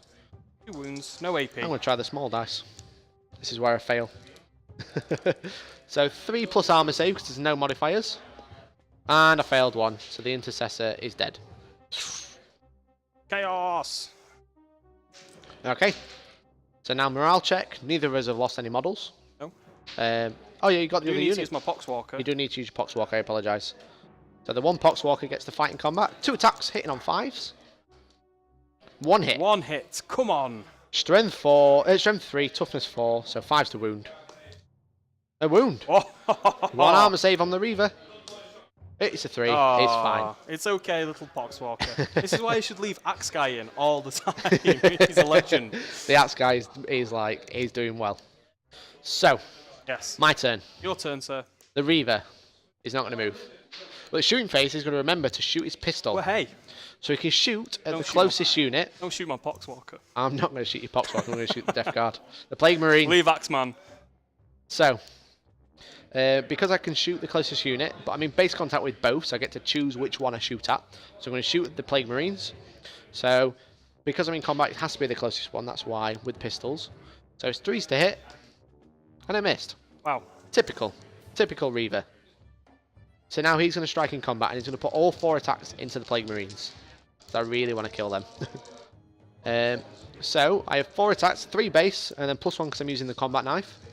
So 3+ to hit, because of weapon skill 3+. 2 hits. And then 5s to wound, because it's your toughness is greater than my strength. Yep. And I get no wounds again. There you go. Elliot, it's your turn to strike. Yes. Choose a unit. I Plague Marines. Okay. Plague Are you using the Power Marines. Fist? I'm going to use all of the attacks are going to hit the Sergeant. Yeah. I'll pile in. Pile in 3-inch. There we go. You can move But I'm close. going to start, with the Sergeant. Go for it. So the Power Fist. By which I mean Plague Champion, because I Plague don't have Champion. Sergeants. I don't apologise. fit your conventions. So, weapon skill 3+, subtract 1 because he's using a... Yeah. What's the rule? Does it have a... Oh, it Does- doesn't. It just says when attacking with this weapon. Yeah, so it's very slow. That's the problem with it. Yeah. It's very heavy. 2 So, hits. Oh, one one hit, hit. Sorry. 1 hit. So 3's plus, but Don't mine sell is yourself 1 because short. the Power Fist. 2's to wound. 2's to wound. It wounds. Ooh. Just. So I need a 6 to save this again. Yep. Here You goes do it. nothing. Mega armor. Mega armor. Oh. It's a 5. Never mind. So this does D3 damage. Yep. So roll a D3, and that's how many wounds I'm going to take. How anime Dan's hair is. Dan is very anime. D3 damage. Oh. And he rolled a 4, so that causes 2 wounds. And that is Elliot's Celebrate. win. Ah.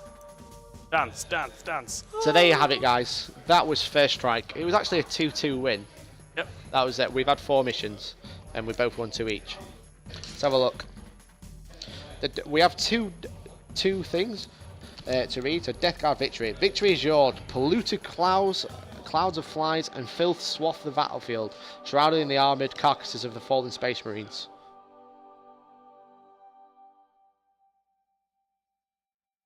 You're There going you to go. make the buzzing noise.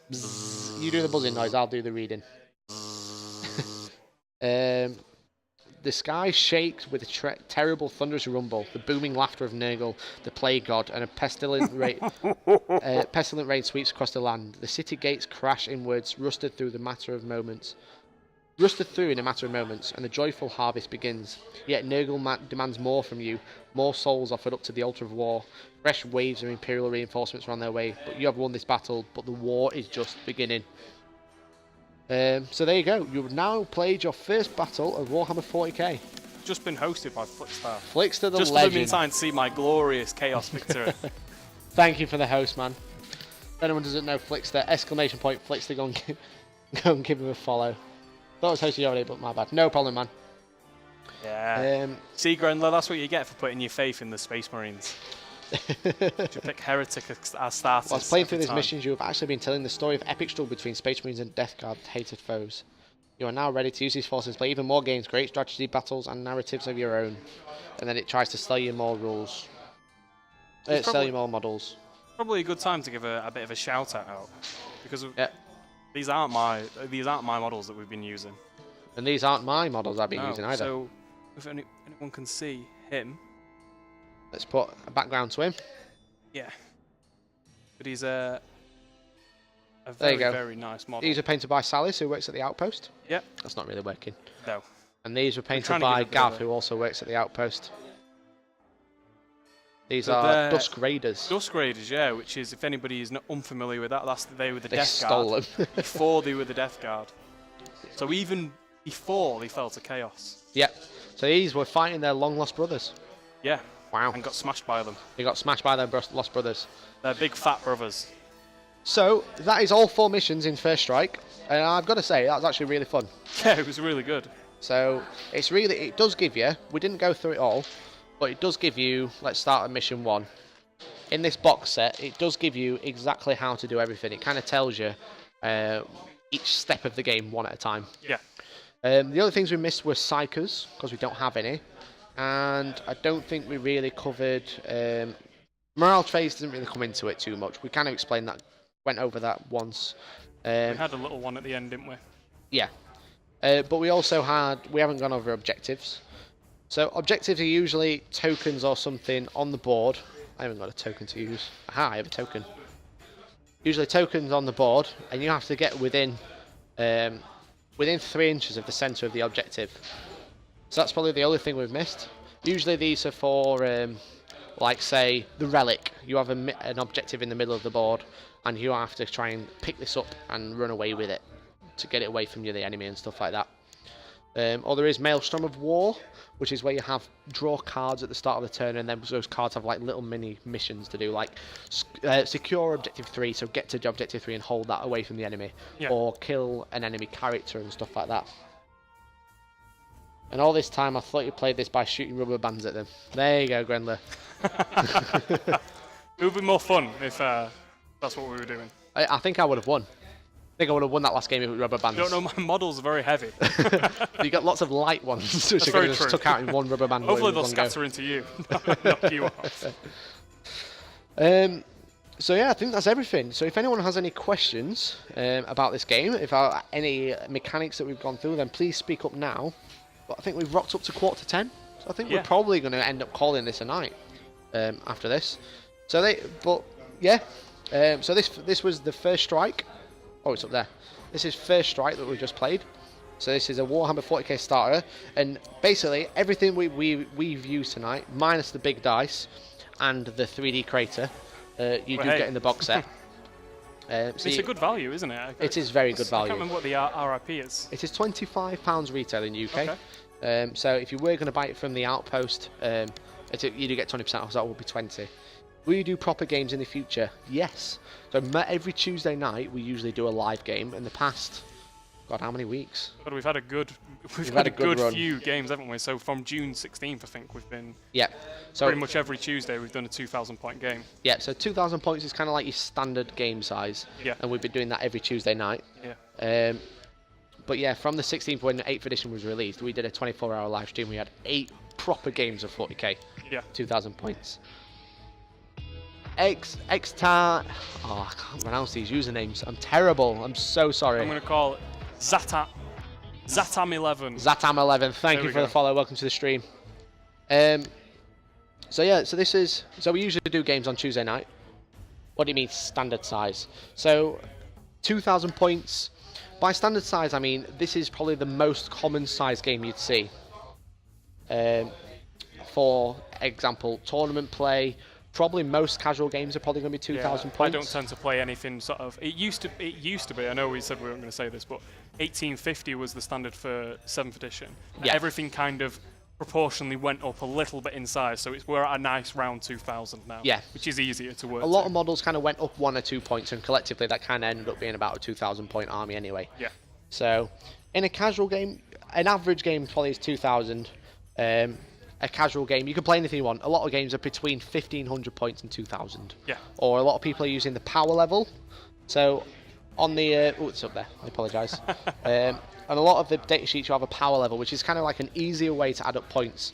So when you're adding up an army, you buy the model, and then you buy all the equipment that you've got. Yeah. Well, it's very useful. It says, like, underneath my profile, it says, this unit contains 6 Poxwalkers. Each model is equipped with an improvised weapon. Yeah. So I would have to buy each improvised weapon for the 6 Poxwalkers. So it's very useful in that it tells you exactly what they're equipped with. Yeah. And then it normally says, or for Space Marines, for example, it says like 1 in 10 models can replace their weapon with a special weapon or something like that, like a missile launcher or a las cannon or something like that. The power level is kind of like a basic way where you go, an intercessor squad is power level 4. That's how much points it is. It doesn't matter what you add to it, unless it says on the profile you add power level or power rating. That's how much it is. I was very impressed with how clear the battlefield is covered. Oh well, thank you very much. I hope that was our explaining, but again, we've just been basically following the rules, I guess. But thank you very much, Grenland, for tuning in. I hope everything was clear for you. What was the other thing? Yeah, so you can either play points or power level. Power level is kind of denoted on the data sheets. Points are denoted in the back of either the index books or the relevant codex. So currently, the relevant codex at the minute, the other one is out, is Space Marines. But from pre-orders for Saturday, we're going to have Grey Knights and Chaos Space Marines. So if you do play those armies, it's probably worth picking up those codexes. If you don't play those armies, the indexes are relatively cheap. They're about £15 retail. Yeah. And they have all £12.50 after your discount. Yeah, £12.50 you're going to buy it from the Outpost. And they have all the data sheets, all the power level and all the points for each model that is made or has been made by GW. So it's worth mentioning as well, I think a lot of places have been completely sold out of the stock they've been getting in, unless it's an actual GW. So if you were a Chaos Space Marine player or a Grey Knights player, it'd probably be worth pre-ordering them. I mean, I've been here at the Outpost most of the day, and we've had a load of Space Marine players come down saying, oh, do you have any codexes left? And there's just been nothing. No. And they're not due, and I don't know when the next order is. Yeah, that makes sense. Yeah. So I think Codex is going to be around £30 retail for on the most part. I mean, the Space Marine one is quite large, and that was £30. Normally, in the past editions, the Space Marine one has been more expensive than the other books. It's just because it's got so much content in it. Yeah. The Space Marine Codex is probably as thick as the rulebook. So it's pretty good value. Got your fluff for all your different chapters in there and stuff. Yeah. The ones that aren't that are Codex compliant, shall we say. You don't get your Space Wolves or your Dark Angels or your Blood Angels in there. Yeah. They're left out because they're a bit more specialist. Yeah. As what they call, without being too confusing, non-Codex chapters, where they don't follow the Codex written by Rabute Gilliman. Yeah. So you've got your creepy Dark Angels, very secretive. Your Blood Angels, which are space vampires. And Space Vikings in your Space Wolves. Yeah. So, again, this is how you play the basic game. There are advanced rules in the rulebook, where it goes into building an army into detachments, using command points, which we haven't gone over.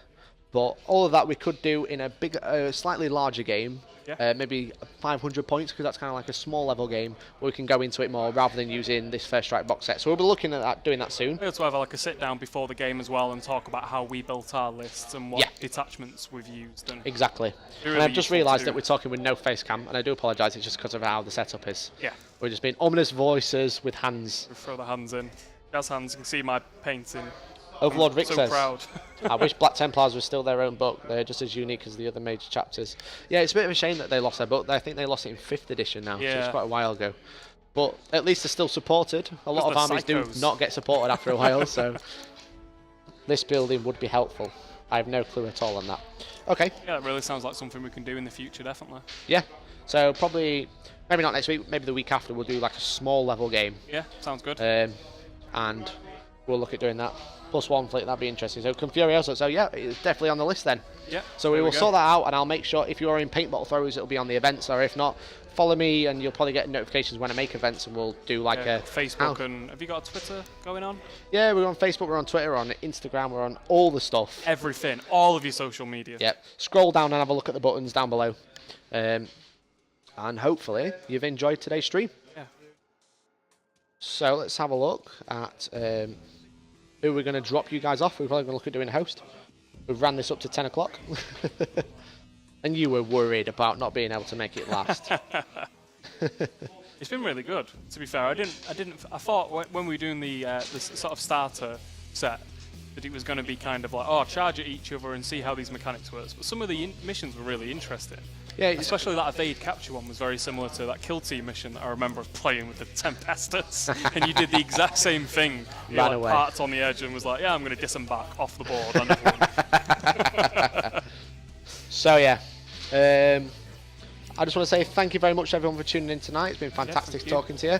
Again, if you've got any questions, then either drop me a whisper or catch me on Discord. It's all Hellstone Wargame, it's all the same. Or drop me a message on Facebook or out on the wall. We will look at doing a small list building and a full-size, well, a fully advanced ruled game, let's say. Yeah. So this is a very basic intro, but we will do a full game with small armies just so it's very easy to deal with. Yeah. But yeah, so I think I'm going to host Happer Blab because it looks like he's painting some 40k. And he did host us today. He did. Thank you for the stream. No problem, man. Thank you very much, Flickster. Thank you very much for tuning in. Thanks again, Grenler, for the donation and the host. Thank you, Flix, for the host. Thank you, Overlord Rick, for the follow just as we're about to leave. Yeah. We've been Hellstone Wargaming. Yes, we have. I've been Mike. I've been Elliot. And we will catch you in the next one, guys. See you later.